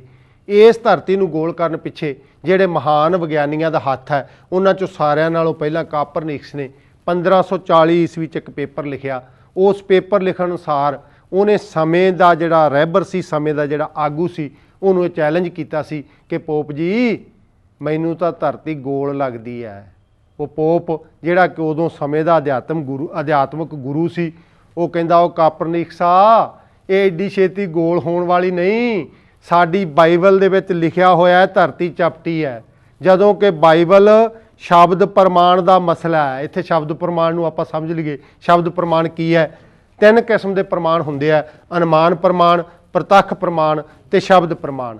ਅਨੁਮਾਨ ਪ੍ਰਮਾਣ ਉਹ ਹੁੰਦਾ ਹੈ ਵੀ ਕਿਤੇ ਅੱਗ ਲੱਗੀ ਹੈ, ਧੂਆਂ ਨਿਕਲਦਾ, ਧੂਏ ਨਿਕਲਦੇ ਤੋਂ ਹੀ ਅਸੀਂ ਅਨੁਮਾਨ ਲਾ ਲੈਂਦੇ ਹਾਂ ਵੀ ਉੱਥੇ ਅੱਗ ਲੱਗੀ ਹੈ। ਪ੍ਰਤੱਖ ਪ੍ਰਮਾਣ ਉਹ ਹੁੰਦਾ ਹੈ 2 ਤੇ 2 4 ਇੱਥੇ ਹੈ, 2 ਤੇ 2 4 ਹੀ ਚੰਦ ਤੇ ਜਾ ਕੇ ਹੋਣਗੇ। ਤੇ ਇਸੇ ਤਰ੍ਹਾਂ ਜੇ ਦੋ ਗੈਸਾਂ ਨੂੰ ਰਲਾ ਕੇ ਪਾਣੀ ਬਣਾਉਨੇ ਆ ਤਾਂ ਉਹ ਇੱਥੇ ਵੀ ਉਹਦਾ ਮਿਸ਼ਰਣ ਉਹੀ ਚੱਲੂਗਾ ਤੇ ਉੱਥੇ ਜਾ ਕੇ ਵੀ ਉਹੀ ਚੱਲੂਗਾ। ਇਹ ਹੁੰਦਾ ਪ੍ਰਤੱਖ ਪ੍ਰਮਾਣ। ਪਰ ਜਿਹੜੀ ਸ਼ਬਦ ਪ੍ਰਮਾਣ ਦੀ ਗੱਲ ਹੈ, ਇਹਨੂੰ ਆਪਣਾ ਸਮਝਣਾ ਬਣਦਾ ਹੈ। ਸ਼ਬਦ ਪ੍ਰਮਾਣ ਸਾਡੇ ਧਾਰਮਿਕ ਉਹਨਾਂ ਰਹਿਬਰਾਂ ਅਨੁਸਾਰ ਜਿੰਨੇ ਵੀ ਧਰਮ ਦੇ ਗ੍ਰੰਥ ਹੈ ਲਿਖੇ ਗਏ ਹੈ, ਉਹਨਾਂ ਦੇ ਵਿੱਚ ਜੋ ਕੁਝ ਵੀ ਲਿਖਿਆ ਗਿਆ ਹੈ, ਹਰ ਧਰਮ ਦੇ ਆਗੂ ਦਾ ਇਹ ਇੱਕੋ ਹੀ ਕਹਿਣਾ ਹੈ ਵੀ ਉਹਦੇ 'ਚ ਜੋ ਕੁਝ ਵੀ ਲਿਖਿਆ ਗਿਆ ਉਹ ਬਦਲਣ ਯੋਗ ਨਹੀਂ। ਪਰ ਕਾਪਰਨਿਕਸ ਨੇ ਹਿੰਮਤ ਕੀਤੀ, 1540 'ਚੋਂ ਲਿਖਿਆ ਹੋਇਆ ਪੇਪਰ ਜਦੋਂ ਪੋਪ ਨੂੰ ਦਿਖਾਇਆ ਤੇ ਪੋਪ ਨੇ ਆ ਸ਼ਬਦ ਪ੍ਰਮਾਣ ਦਾ ਰੌਲਾ ਪਾ ਕੇ ਜਦੋਂ ਦੱਸਿਆ ਤੇ ਨਾਲ ਦੇ ਵਿਗਿਆਨੀਆਂ ਨੇ ਕਾਪਰਨਿਕਸ ਦੀ ਬਾਂਹ ਫੜ ਲਈ। ਉਹ ਆਂਦੇ, ਉਹ ਮਿੱਤਰਾ ਐਡੀ ਛੇਤੀ ਇਹ ਮੰਨਣ ਵਾਲੇ ਨਹੀਂ, ਇਹਨਾਂ ਲੋਕਾਂ ਦਾ ਦਬਦਬਾ ਬੜਾ ਕਰੜਾ ਹੈ, ਆ ਜਾ ਆਪਾਂ ਹੋਰ ਸਬੂਤ ਇਕੱਠੇ ਕਰਕੇ ਲਿਆਈਏ, ਫਿਰ ਇਹਨਾਂ ਨੂੰ ਦੱਸਾਂਗੇ ਧਰਤੀ ਸੱਚੀਓ ਹੀ ਗੋਲ ਹੈ। ਉਹ ਹੋਰ ਸਬੂਤ ਇਕੱਠੇ ਕਰਨ ਲੱਗ ਗਏ। ਪਰ ਇਕੱਠੇ ਕਰਦਿਆਂ 1542 ਈਸਵੀ ਵਿੱਚ ਕਾਪਰਨਿਕਸ ਦੀ ਮੌਤ ਹੋ ਗਈ। ਕਾਪਰਨਿਕਸ ਦੀ ਮੌਤ ਤੋਂ ਬਾਅਦ ਉਹੀ ਮਸਲਾ ਬਰੂਨੋ ਨੇ ਚੱਕਿਆ। ਨੌਜਵਾਨ ਸੀ, ਬੜਾ ਬੇਬਾਕ ਮੁੰਡਾ ਸੀ, ਲੋਕਾਂ 'ਚ ਜਾ ਕੇ ਬਹਿਸ ਕਰਦਾ ਸੀ।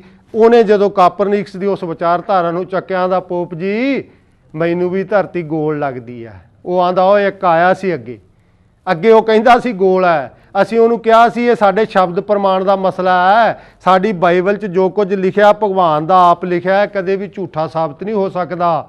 ਤੂੰ ਇਹ ਜੇਕਰ ਵਿਚਾਰ ਇਹ ਆਪਦੇ ਲਿਆਉਣਾ ਤਾਂ ਸਾਨੂੰ ਸਾਬਤ ਕਰਕੇ ਵਿਖਾ, ਤੂੰ ਕਿਵੇਂ ਧਰਤੀ ਨੂੰ ਗੋਲ ਕਹਿਣਾ। 3 ਮਹੀਨੇ ਦਾ ਬਰੂਨੋ ਨੂੰ ਸਮਾਂ ਦਿੱਤਾ। 3 ਮਹੀਨੇ ਬਾਅਦ ਫਿਰ 3 ਮਹੀਨੇ ਦਾ ਟਾਈਮ ਮਿਲਿਆ। ਜਦੋਂ ਇਹ ਨਾ ਹੀ ਮੰਨਿਆ, ਤੀਜੀ ਵਾਰ 3 ਮਹੀਨੇ ਦਾ ਟਾਈਮ ਹੋਰ ਦੇਣ ਲੱਗੇ ਤੇ ਇਹ ਆਂਦਾ ਮੇਰੇ ਨਾਲੋਂ ਤਾਂ ਵੱਧ ਯਾਰ ਮੈਨੂੰ ਸਜ਼ਾ ਦੇਣ ਵਾਲੇ ਡਰੇ ਵੇ ਲੱਗਦੇ ਆ। ਆਂਦਾ ਮੈਂ ਤਾਂ ਗੋਲ ਹੀ ਕਹੂੰਗਾ, ਭਾਵੇਂ 6 ਮਹੀਨੇ ਹੋਰ ਦੇ ਦਿਓ, ਕਿਉਂਕਿ ਮੈਂ ਵੇਖ ਚੁੱਕਾ ਧਰਤੀ ਸੱਚੀਓ ਹੀ ਗੋਲ। ਫਿਰ ਪਤਾ ਕੀ ਹੋਇਆ? ਇਸੇ ਪੋਪ ਨੇ, ਜਿਹੜਾ ਸਾਡਾ ਧਾਰਮਿਕ ਗੁਰੂ ਹੈ, ਜਿਹੜਾ ਆਂਦਾ ਕਿਸੇ ਦੀ ਹੱਤਿਆ ਕਰਨੀ ਨਜਾਇਜ਼ ਮਾੜੀ ਹੁੰਦੀ ਹੈ, ਜਿਹੜਾ ਆਂਦਾ ਅਸੀਂ ਧਰਮ ਦੇ ਅਸੀਂ ਰਾਹ ਤੇ ਚੱਲਦੇ ਹਾਂ, ਇਸੇ ਧਰਮ ਦੇ ਆਗੂ ਨੇ ਇਸ ਮਹਾਨ ਵਿਗਿਆਨੀ ਨੂੰ ਸਾੜਨ ਦਾ ਹੁਕਮ ਦੇਤਾ ਵੀ ਇਹ ਝੂਠ ਬੋਲਦਾ ਹੈ। ਇਹ ਕਹਿੰਦਾ ਧਰਤੀ ਸੂਰਜ ਦੇ ਦੁਆਲੇ ਘੁੰਮਦੀ ਹੈ, ਇਹ ਕਹਿੰਦਾ ਧਰਤੀ ਗੋਲ ਹੈ, ਇਹਨੂੰ ਜਿਉਂਦੇ ਨੂੰ ਸਾੜ ਦਿੱਤਾ ਜਾਵੇ।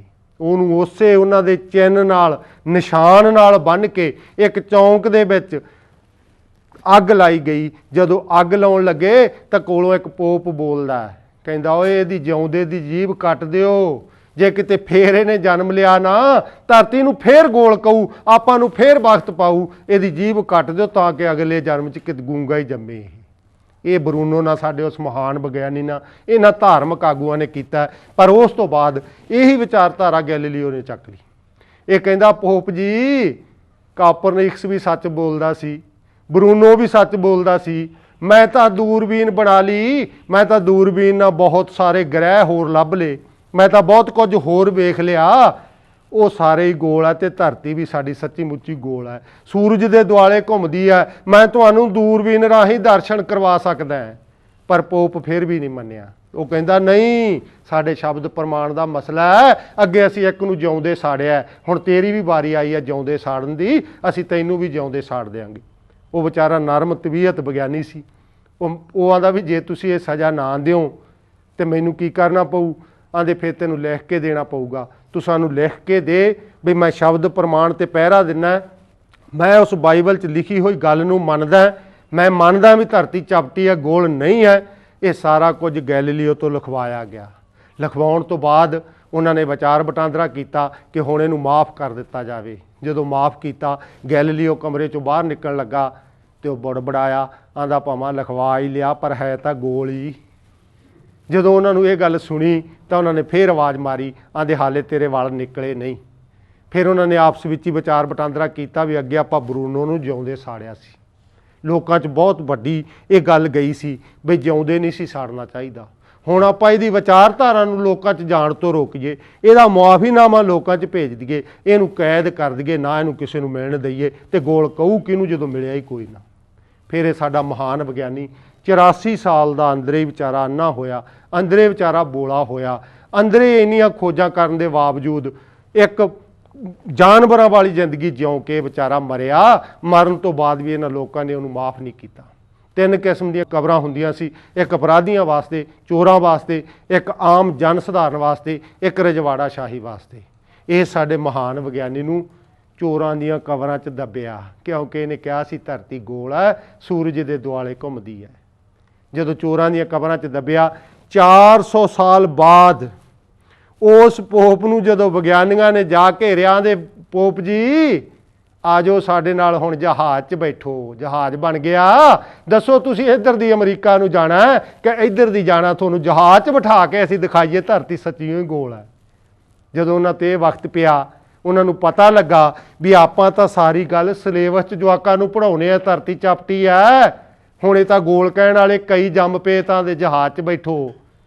ਫਿਰ ਉਹ ਮਹਾਨ ਪੋਪ ਨੇ ਕਿਹਾ, ਆਂਦਾ ਵੀ ਫਿਰ ਇਉਂ ਕਰੋ ਵੀ ਉਹ ਹੁਣ ਗੱਲ ਸਿਲੇਬਸ 'ਚੋਂ ਵਾਪਸ ਲੈ ਲਓ।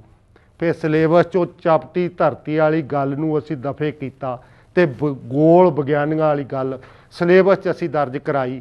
ਉਸ ਤੋਂ ਬਾਅਦ ਪੋਪ ਇੱਕ ਹੋਰ ਬੋਲਦਾ ਹੈ, ਆਂਦਾ ਫਿਰ ਗੈਲੀਲੀਓ ਪਿਆ ਤਾਂ ਅਪਰਾਧੀਆਂ 'ਚ ਹੀ ਹੈ ਨਾ। ਅਤੇ ਫਿਰ ਉਹਦਾ 400 ਸਾਲ ਬਾਅਦ ਮਹਾਨ ਵਿਗਿਆਨੀ ਦਾ ਕਰੰਗ ਚੋਰਾਂ ਦੇ ਵਿੱਚੋਂ ਕੱਢ ਕੇ ਸਨਮਾਨਿਤ ਵਿਅਕਤੀਆਂ ਦੇ ਵਿੱਚ ਲਿਆ ਕੇ ਦੱਬਿਆ ਜਾਂਦਾ। ਐਡਾ ਵੱਡਾ ਤਮਾਚਾ ਇਹਨਾਂ ਦੇ ਮੂੰਹ 'ਤੇ ਵੱਜਾ ਅਤੇ ਇਹੋ ਜਿਹੇ ਅਨੇਕਾਂ ਤਮਾਚੇ ਵੱਜ ਕੇ ਸਿਲੇਬਸ ਦੇ ਵਿੱਚੋਂ ਆਪਣੀਆਂ ਖੇਤਰੀ ਵਿਚਾਰਧਾਰਾਵਾਂ ਨੂੰ ਕੱਢ ਕੇ ਇਹਨਾਂ ਨੇ ਫਿਰ ਉੱਥੇ ਸੁਸ਼ੋਭਿਤ ਕੀਤਾ ਜਿੱਥੇ ਉਹ ਪਹਿਲਾਂ ਸੀ। ਅਤੇ ਇਹਨਾਂ ਵਿਗਿਆਨੀਆਂ ਨੇ ਇਹੋ ਜਿਹੀਆਂ ਕੁਰਬਾਨੀਆਂ ਦੇ ਕੇ ਧਰਤੀ ਨੂੰ ਗੋਲ ਕੀਤਾ ਅਤੇ ਹੋਰ ਅਨੇਕਾਂ ਇਹੋ ਜਿਹੇ ਵਿਚਾਰ ਜਿਹੜੇ ਬ੍ਰਹਿਮੰਡੀ ਵਿਚਾਰ ਆ ਉਹ ਸਿਲੇਬਸ 'ਚ ਦਰਜ ਕਰਵਾਏ ਆ, ਜਿਹੜੇ ਸਾਡੇ ਅੱਜ ਬੱਚੇ ਪੜ੍ਹਦੇ ਆ।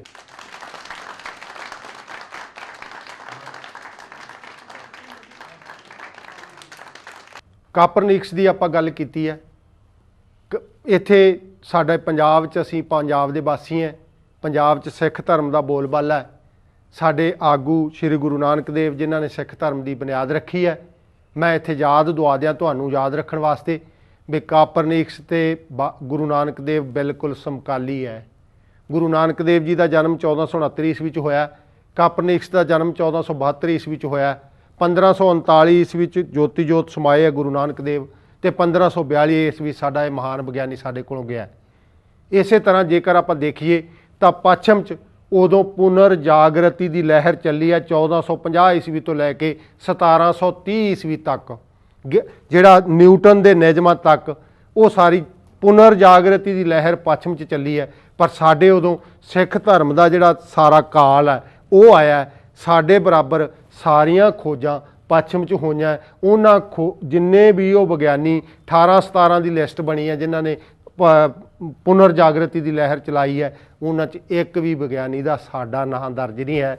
ਇਹ ਵੀ ਸਾਨੂੰ ਸੋਚਣਾ ਬਣਦਾ ਵੀ ਜੇਕਰ ਇੱਥੇ ਵਿਗਿਆਨੀ ਅਸੀਂ ਪੈਦਾ ਨਹੀਂ ਕਰ ਸਕੇ, ਸਾਡੀ ਸਿੱਖਿਆ ਨੀਤੀ 'ਚ ਨੁਕਸ ਸੀ, ਸਾਡੇ 'ਚ ਨੁਕਸ ਸੀ, ਸਾਡੇ ਆਗੂਆਂ 'ਚ ਨੁਕਸ ਸੀ, ਸਾਡੇ ਸਿਲੇਬਸ 'ਚ ਨੁਕਸ ਸੀ, ਸਾਡੇ ਨੁਕਸ ਕਿੱਥੇ ਪਿਆ ਸੀ? ਕਿਉਂਕਿ ਅਸੀਂ ਵਿਗਿਆਨੀ ਪੈਦਾ ਨਹੀਂ ਕਰ ਸਕੇ।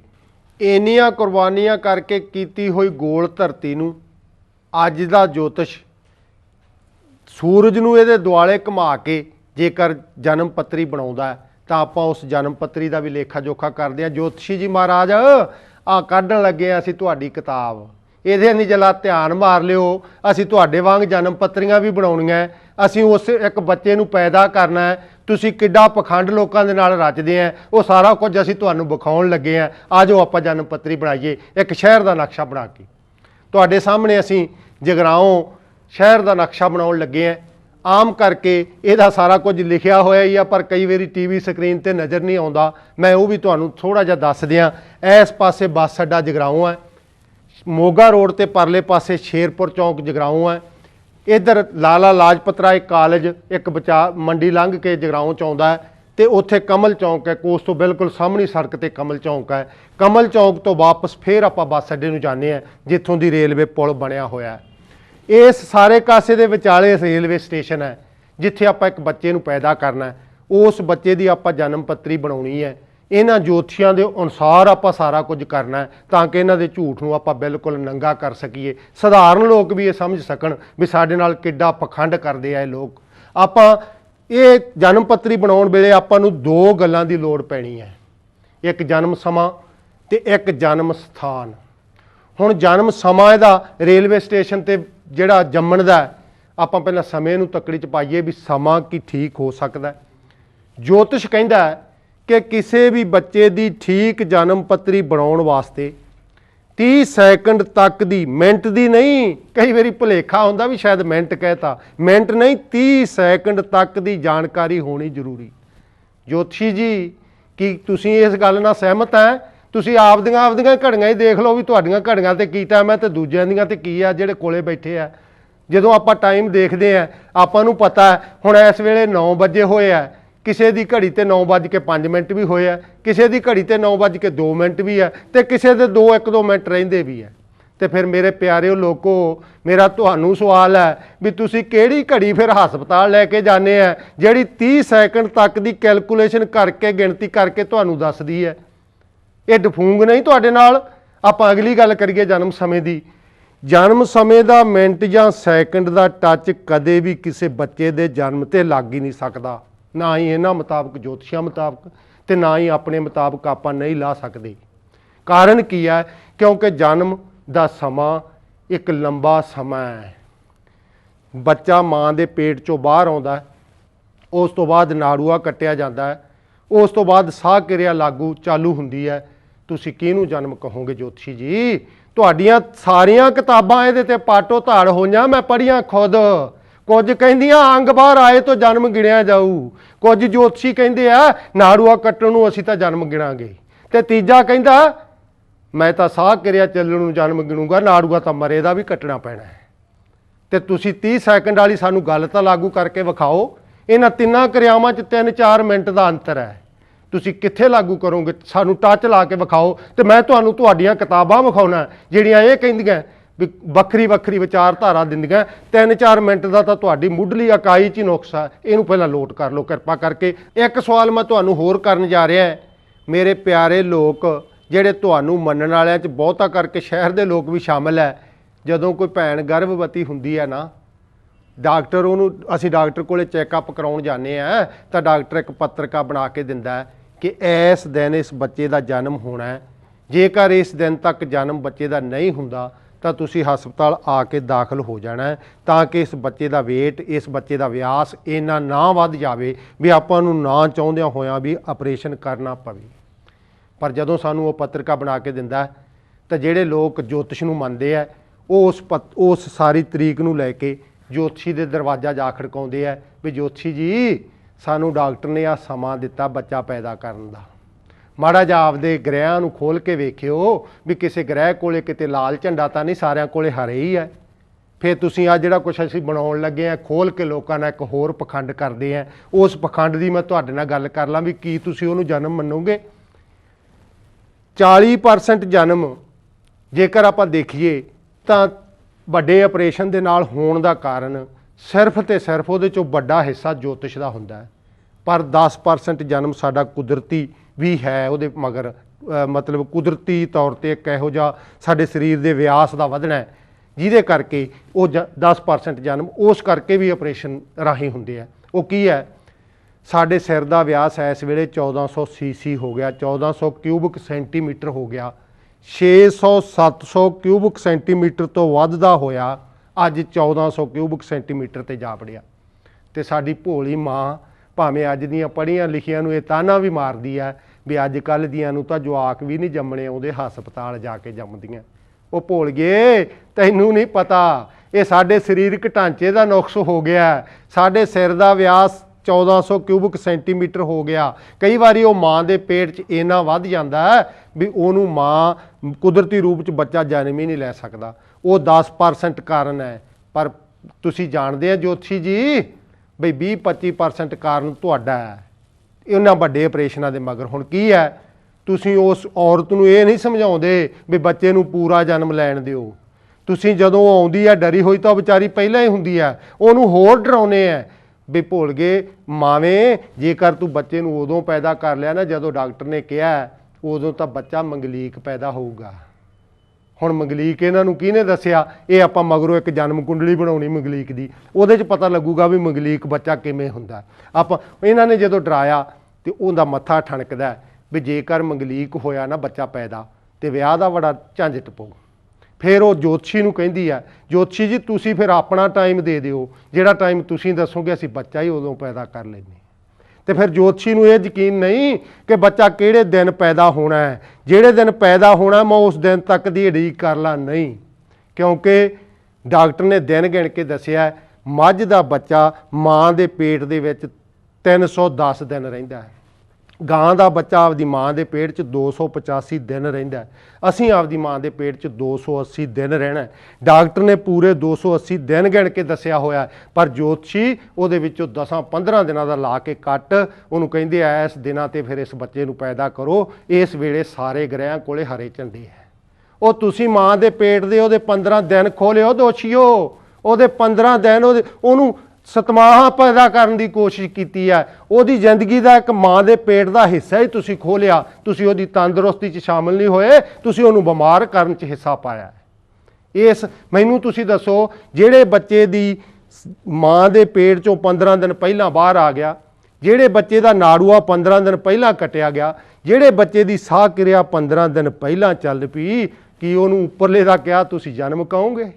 ਕੀ ਕਹੋਗੇ? ਨਾਲੇ ਤਾਂ ਨੂੰ ਉਂਗਲ ਕਰ ਦਿੰਦੇ ਆ ਤੇ ਨਾਲੇ ਤੁਸੀਂ ਉਹਨੂੰ 280 ਦਿਨ ਮਾਂ ਦੇ ਪੇਟ 'ਚ ਰਹਿਣ ਵੀ ਨਹੀਂ ਦਿੱਤਾ। ਇਹ ਐਡਾ ਜ਼ਾਲਮ ਵਿਸ਼ਾ ਹੈ, ਸਾਡੇ ਮਾਂ ਦੇ ਗਰਭ 'ਚ ਵੀ ਇਹਨੇ ਦਖਲ ਦਿੱਤਾ। ਇਹੋ ਜਿਹਾ ਇਹਨਾਂ ਦਾ ਜੋਤਿਸ਼ ਹੈ। ਆਪਾਂ ਅਗਲੀ ਗੱਲ ਕਰਦੇ ਹਾਂ, ਇਹਨਾਂ ਘਰਾਂ ਨੂੰ ਫਿਰ ਇਹ ਬਿਠਾਉਂਦੇ ਕਿਵੇਂ ਹੈ। ਇੱਥੇ ਮੈਂ ਤੁਹਾਨੂੰ ਸਾਰਾ ਸ਼ਕਲ ਤੋਂ ਸਮਝਾਊਂਗਾ। ਉਹੀ ਨਕਸ਼ਾ ਜਿਹੜਾ ਆਪਾਂ ਪਹਿਲਾਂ ਬਣਾਇਆ ਸੀ, ਉਸ ਨਕਸ਼ੇ ਅਨੁਸਾਰ ਆਪਾਂ ਪਹਿਲਾਂ ਜਨਮ ਸਥਾਨ ਦੀ ਗੱਲ ਕਰ ਲਈਏ, ਕਿਉਂਕਿ ਜਨਮ ਸਥਾਨ ਦੀ ਗੱਲ ਦੋ ਗੱਲਾਂ ਬਿਨਾਂ ਜਨਮ ਪੱਤਰੀ ਨਹੀਂ ਬਣ ਸਕਦੀ। ਜੇਕਰ ਕਿਸੇ ਟੀਵੀ ਚੈਨਲ ਤੇ ਕੋਈ ਜੋਤਸ਼ੀ ਬੈਠਾ ਹੈ, ਉਸ ਚੈਨਲ ਤੇ ਉਹ ਬੈਠਾ ਹੋਇਆ ਜੋਤਸ਼ੀ ਤੁਹਾਨੂੰ ਜਦੋਂ ਤੁਸੀਂ ਜਨਮ ਤਰੀਕ ਤੇ ਸਮਾਂ ਤੇ ਸਥਾਨ ਲਿਖਾਉਣੇ ਹੈ, ਉਹਦੇ ਲਿਖਣ ਦਾ ਕਾਰਨ ਇਹੀ ਹੁੰਦਾ ਵੀ ਇਹ ਇਹਨਾਂ ਦੋਨਾਂ ਚੀਜ਼ਾਂ ਬਿਨਾਂ ਜਨਮ ਪੱਤਰੀ ਨਹੀਂ ਬਣਾ ਸਕਦੀ। ਹੁਣ ਆਪਾਂ ਜਨਮ ਸਥਾਨ ਵੇਖੀਏ ਵੀ ਕੀ ਇਹ ਸਥਾਨ ਦੀ ਨਿਸ਼ਾਨਦੇਹੀ ਕਿਸ ਤਰ੍ਹਾਂ ਕਰਦੇ। 6.5 ਪਾਕਿਸਤਾਨ 'ਚ ਹੋਇਆ, 7.5 ਹੈ, ਤੇ ਬੰਗਲਾਦੇਸ਼ 'ਚ 7.5 ਹੋਏ ਹੈ। 1 ਘੰਟੇ ਦਾ ਉਹ ਜਿਹੜਾ ਵਕਫਾ ਹੈ ਉਹ ਇਹਨਾਂ ਨੇ ਭਾਰਤ 'ਚ ਅਖਾਂਸ਼ਾਂ ਤੇ ਰਖਸ਼ਾਂਸ਼ਾਂ ਦੇ ਮੁਤਾਬਕ ਵੰਡਿਆ ਹੋਇਆ ਹੈ। ਇੱਕ ਸੂਰਜ ਜਿਹੜਾ ਕਿ ਚਮਕ ਰਿਹਾ ਹੈ, ਉਸ ਸੂਰਜ ਦੀ ਇਸ ਰੇਲਵੇ ਸਟੇਸ਼ਨ ਤੇ ਕੋਣਕ ਸਥਿਤੀ ਕੀ ਹੈ, ਇਹਨੂੰ ਇਹ ਸਮਾਂ ਕਹਿੰਦੇ ਆ। ਸੂਰਜ ਚੜ੍ਹਨ ਤੋਂ ਲੈ ਕੇ ਦੂਜੇ ਦਿਨ ਸੂਰਜ ਚੜ੍ਹਨ ਤੱਕ ਨੂੰ 24 ਘੰਟੇ ਗਿਣਦੇ ਆ, ਪਰ ਤਰੀਕ ਰਾਤ ਨੂੰ ਜੋਤਸ਼ੀਆਂ ਦੀ 12 ਵਜੇ ਹੀ ਬਦਲਦੀ ਹੈ। ਤੁਸੀਂ ਵੇਖੋ ਦਫਾੜ ਕਿੱਡਾ, ਤਰੀਕ 12 ਵਜੇ ਬਦਲੀ ਹੈ ਤੇ 24 ਘੰਟੇ ਦੂਜੇ ਦਿਨ ਜਾ ਕੇ ਸੂਰਜ ਚੜ੍ਹਨ, ਕਿਉਂਕਿ ਇਹਦੇ ਬਿਨਾਂ ਇਹਨਾਂ ਦੀ ਕੈਲਕੂਲੇਸ਼ਨ ਹੀ ਨਹੀਂ ਹੋ ਸਕਦੀ।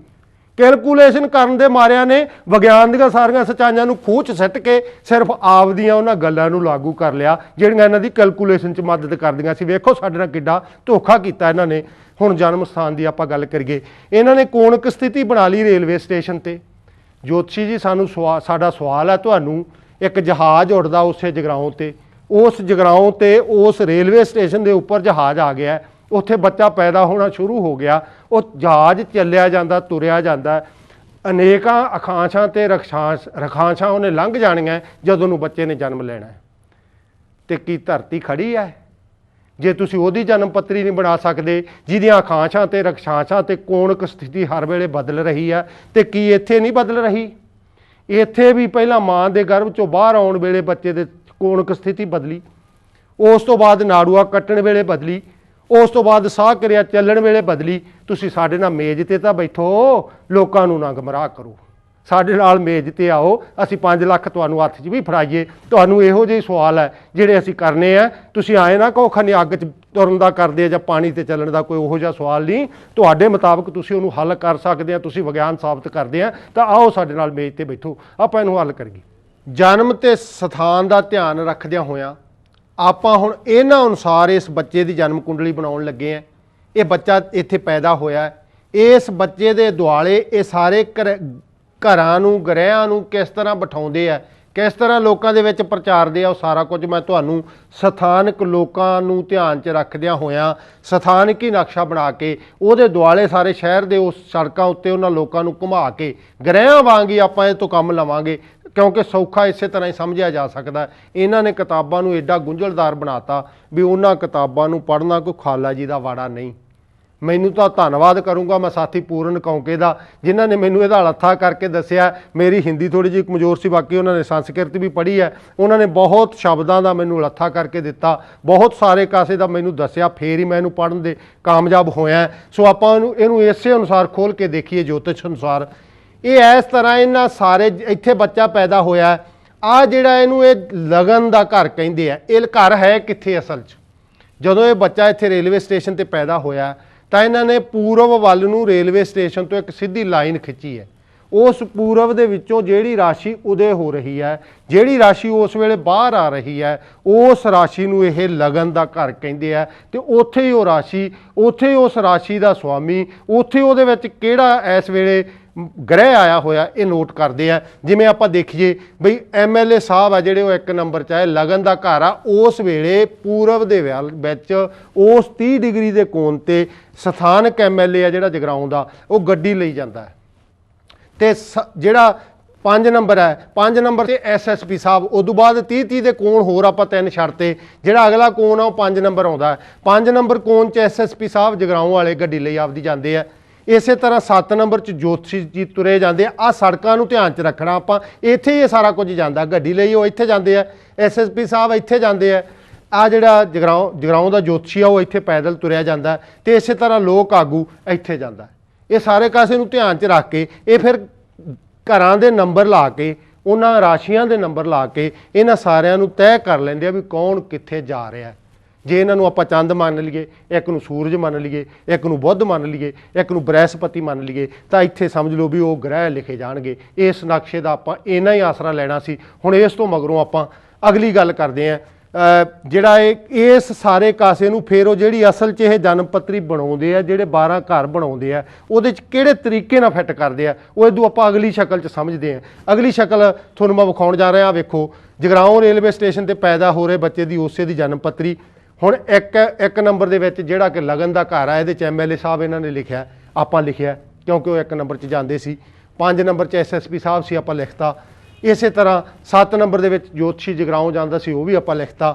ਲੋਕ ਆਗੂ ਆ ਜਿਹੜਾ ਉਹ 11 ਨੰਬਰ 'ਚ ਜਾਂਦਾ ਸੀ, ਉਹ ਵੀ ਆਪਾਂ ਲਿਖਤਾ। ਆ ਇਹਨਾਂ ਦੇ ਉਹ 12 ਖਾਨੇ ਹੈ ਜਿਨ੍ਹਾਂ ਦੇ ਵਿੱਚ ਮੌਤ, ਜਿਨ੍ਹਾਂ ਦੇ ਵਿੱਚ ਜਨਮ, ਜਿਨ੍ਹਾਂ ਦੇ ਵਿੱਚ ਮਰਨ, ਜਿਨ੍ਹਾਂ ਦੇ ਵਿੱਚ ਤਲਾਕ, ਜਿਨ੍ਹਾਂ 'ਚ ਵਿਆਹ, ਜਿਨ੍ਹਾਂ 'ਚ ਕਿੰਨੇ ਬੱਚੇ ਹੋਣਗੇ, ਜਿਨ੍ਹਾਂ 'ਚ ਮੌਤ ਕਦੋਂ ਹੋਊਗੀ, ਮੇਜਰ ਐਕਸੀਡੈਂਟ ਹੋਊਗਾ, ਮਾਈਨਰ ਐਕਸੀਡੈਂਟ ਹੋਊਗਾ, ਪੜ੍ਹਾਈ ਕਿੰਨੀ ਕਰੂਗਾ, ਇਹ ਸਾਰਾ ਕੁਝ ਇਹਨਾਂ ਦੇ ਵਿੱਚ ਦਰਜ ਹੈ। ਇਹਨਾਂ ਮੁਤਾਬਕ ਆਪਾਂ ਹੁਣ ਅਗਲੀ ਗੱਲ ਕਰਦੇ ਹਾਂ ਜਨਮ ਪੱਤਰੀਆਂ ਦੀ। ਵੀ ਉਹ ਜਨਮ ਪੱਤਰੀਆਂ ਕੱਲੀ ਕੱਲੀ ਦਾ ਆਪਾਂ ਲੇਖਾ ਕਰਾਂਗੇ।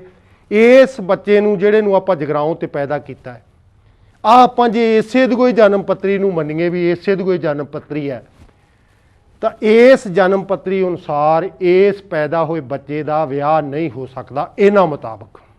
ਹੁਣ ਇਹਦੇ ਵਿਆਹ ਹੋਣ ਨਾ ਹੋਣ ਦਾ ਇਹ ਕਾਰਨ ਕੀ ਦੱਸਦੇ ਆ, ਉਹ ਵੀ ਦੇਖਦੇ ਆ ਫਰੋਲ ਕੇ ਵੀ ਇਹ ਕਾਰਨ ਅਸਲ 'ਚ ਦੱਸਦੇ ਕੀ ਹੈ। ਜਿਵੇਂ ਇਹਨਾਂ ਨੇ ਦਿਖਾਇਆ ਵੀ ਇਹਦੇ ਲਗਨ ਦੇ ਘਰ 'ਚ ਰਾਹੂ ਹੈ, 8 ਨੰਬਰ ਰਾਸ਼ੀ ਹੈ। ਇੱਥੇ ਆਪਾਂ ਨੂੰ ਯਾਦ ਕਰਨਾ ਪਊਗਾ ਵੀ ਘਰਾਂ ਦੇ ਨੰਬਰ ਪੱਕੇ ਹੀ ਹੁੰਦੇ ਆ। ਘਰ 1 2 3 4 ਇਸ ਤਰ੍ਹਾਂ ਹੀ ਚੱਲਣਗੇ, ਪਰ ਜਿਹੜਾ ਰਾਸ਼ੀਆਂ ਉਹ ਘੁੰਮਦੀਆਂ ਰਹਿੰਦੀਆਂ।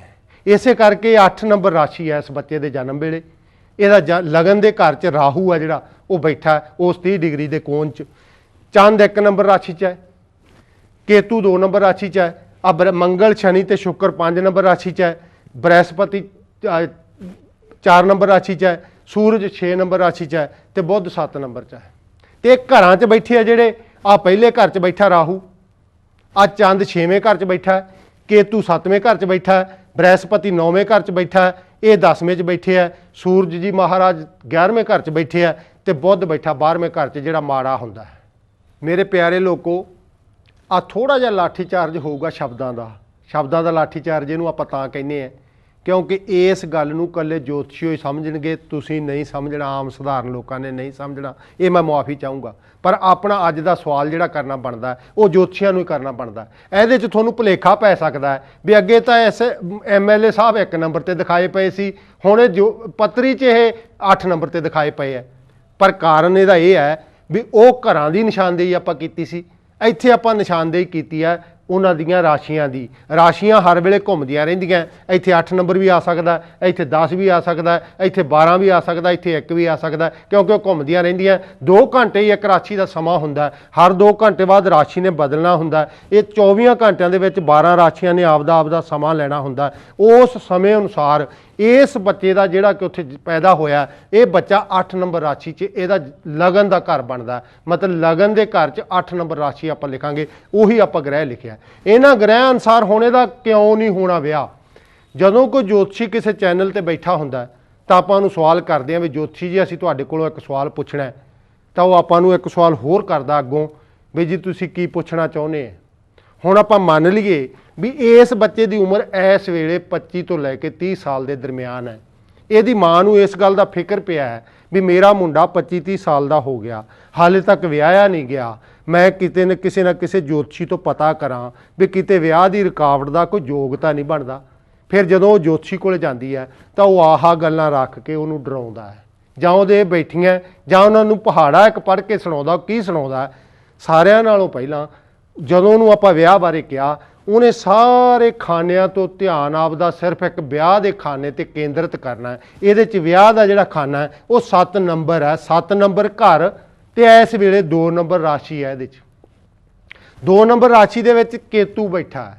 2 ਨੰਬਰ ਰਾਸ਼ੀ ਦਾ ਸੁਆਮੀ ਵੀ ਸ਼ੁਕਰ ਹੈ, ਇਸ ਘਰ ਦਾ ਮਾਲਕ ਵੀ ਸ਼ੁਕਰ ਹੈ। ਤੇ ਜੋਤਸ਼ੀਆਂ ਅਨੁਸਾਰ ਸ਼ੁਕਰ ਹੈ ਜਿਹੜਾ ਉਹ ਪਤਨੀ ਦਾ ਕਾਰਕ ਹੈ, ਤੇ ਪਤਨੀ ਹੈ ਜਿਹੜੀ ਉਹ ਵਿਚਾਰੀ ਪੀੜਤ ਹੋਈ ਬੈਠੀ ਆ। ਪਤਨੀ ਦਾ ਘਰ ਆ ਜਿਹੜਾ ਉਹ ਰਾਹੂ ਕੇਤੂ ਤੋਂ ਪੀੜਤ ਹੈ। ਇੱਕ ਇਸ ਕਰਕੇ ਪਹਿਲਾ ਨਿਸ਼ਾਨਾ ਵੱਜ ਗਿਆ ਜੋਤਸ਼ੀ ਦਾ ਵੀ ਇਸ ਬੱਚੇ ਦਾ ਵਿਆਹ ਨਹੀਂ ਹੋਣਾ। 12% ਗੱਲ ਤੈਅ ਹੋ ਗਈ ਵੀ ਇਹਦੇ 'ਚ ਕੇਤੂ ਬੈਠਾ ਹੈ। ਹੁਣ ਇਹਦੇ ਤੇ ਦ੍ਰਿਸ਼ਟੀ ਕਿਹਦੀ ਪੈਂਦੀ ਆ? ਇਹ ਕਹਿੰਦਾ ਇਹਨੂੰ ਰਾਹੂ ਦੀ ਸਿੱਧੀ ਦ੍ਰਿਸ਼ਟੀ ਪੈਂਦੀ ਹੈ। ਹੁਣ ਕਿਵੇਂ? ਉਹ ਕੇਤੂ ਹੈ ਇੱਕ ਸ਼ਰਾਬੀ, ਤੇ ਰਾਹੂ ਕਹਿੰਦਾ ਮੇਰੇ ਕੋਲੇ ਸਕੂਟਰ ਆ, ਜਦੋਂ ਤੇਰੀ ਮੁੱਕ ਗਈ ਨਾ ਬੋਤਲ ਮੈਨੂੰ ਦੱਸਦੀ, ਮੈਂ ਤੈਨੂੰ ਲਿਆ ਦੂੰ। ਮਤਲਬ ਵੀ ਉਹਦੇ ਪੀਣ 'ਚ, ਉਹਦੇ ਮਾੜੇ ਹੋਣ 'ਚ ਰਾਹੂ ਉਹਦੀ ਮਦਦ ਕਰਦਾ। ਇਹਨੂੰ ਇਹ ਦ੍ਰਿਸ਼ਟੀ ਕਹਿੰਦੇ ਆ। ਸਿੱਧੀ ਦ੍ਰਿਸ਼ਟੀ ਇਹਦੇ ਤੇ ਪੈਂਦੀ ਆ, ਇਹਦੀ ਇਹ ਮਦਦ ਕਰਦਾ। ਇਸ ਘਰ ਦਾ ਜਿਹੜੀ ਇਹਦੀ ਪਤਨੀ ਹੈ, ਜਿਹੜੀ ਸ਼ੁਕਰ ਇਸ ਮੁੰਡੇ ਦੀ ਪਤਨੀ ਹੈ, ਫਿਰ ਇਹਨੇ ਦੇਖਣਾ ਵੀ ਉਹ ਸ਼ੁਕਰ ਕਿੱਥੇ ਗਿਆ। ਹੁਣ ਇਹਨੇ ਦੇਖਿਆ ਵੀ ਸ਼ੁਕਰ ਇੱਥੋਂ 5 ਨੰਬਰ ਖਾਨੇ 'ਚ ਬੈਠਾ। 5 ਨੰਬਰ ਖਾਨੇ 'ਚ 2 ਮਾੜੇ ਗ੍ਰਹਿ ਜਿਨ੍ਹਾਂ ਨੂੰ ਇਹ ਸਭ ਤੋਂ ਮਾੜੇ ਗਿਣਦੇ ਆ, ਮੰਗਲ ਤੇ ਸ਼ਨੀ, ਉਹਨੂੰ ਘੇਰੀ ਬੈਠੇ ਆ। ਤੇ ਗੱਲ 50% ਤੈਅ ਹੋ ਗਈ ਵੀ ਇਸ ਬੱਚੇ ਦਾ ਵਿਆਹ ਨਹੀਂ ਹੋਣਾ, ਕਿਉਂਕਿ ਇਹਦੀ ਜਿਹੜੀ ਪਤਨੀ ਹੈ ਉਹ ਇਹੋ ਜਿਹੇ ਪਾਪੀ ਗ੍ਰਹਿਆਂ ਦੇ ਪ੍ਰਭਾਵ 'ਚ ਆਈ ਵੀ ਹੈ ਵੀ ਉੱਥੋਂ ਨਿਕਲ ਹੀ ਨਹੀਂ ਸਕਦੀ। ਹੁਣ ਤੀਜੀ ਗੱਲ, ਫਿਰ ਇਹਨਾਂ ਨੇ ਦੇਖਣਾ ਵੀ ਇਸ ਜਿੱਥੇ ਬੈਠੇ ਆ ਇੱਥੇ ਰਾਸ਼ੀ ਕਿਹੜੀ ਹੈ? ਇੱਥੇ 5 ਨੰਬਰ ਰਾਸ਼ੀ ਹੈ। 5 ਨੰਬਰ ਰਾਸ਼ੀ ਦਾ ਮਾਲਕ ਕੌਣ ਹੈ? ਸੂਰਜ ਹੈ। ਸੂਰਜ ਆਪਦੇ ਘਰ ਵੱਲੀ ਨੂੰ ਵੇਖਦਾ, ਆਪਦੀ ਰਾਸ਼ੀ ਵੱਲੀ ਨੂੰ ਵੇਖਦਾ ਵੀ ਮੈਂ ਵੀ ਵੇਖਾਂ ਮੇਰੇ ਘਰ 'ਚ ਕੋਈ ਵੜਤਾ ਨਹੀਂ ਗਿਆ ਚੋਰ।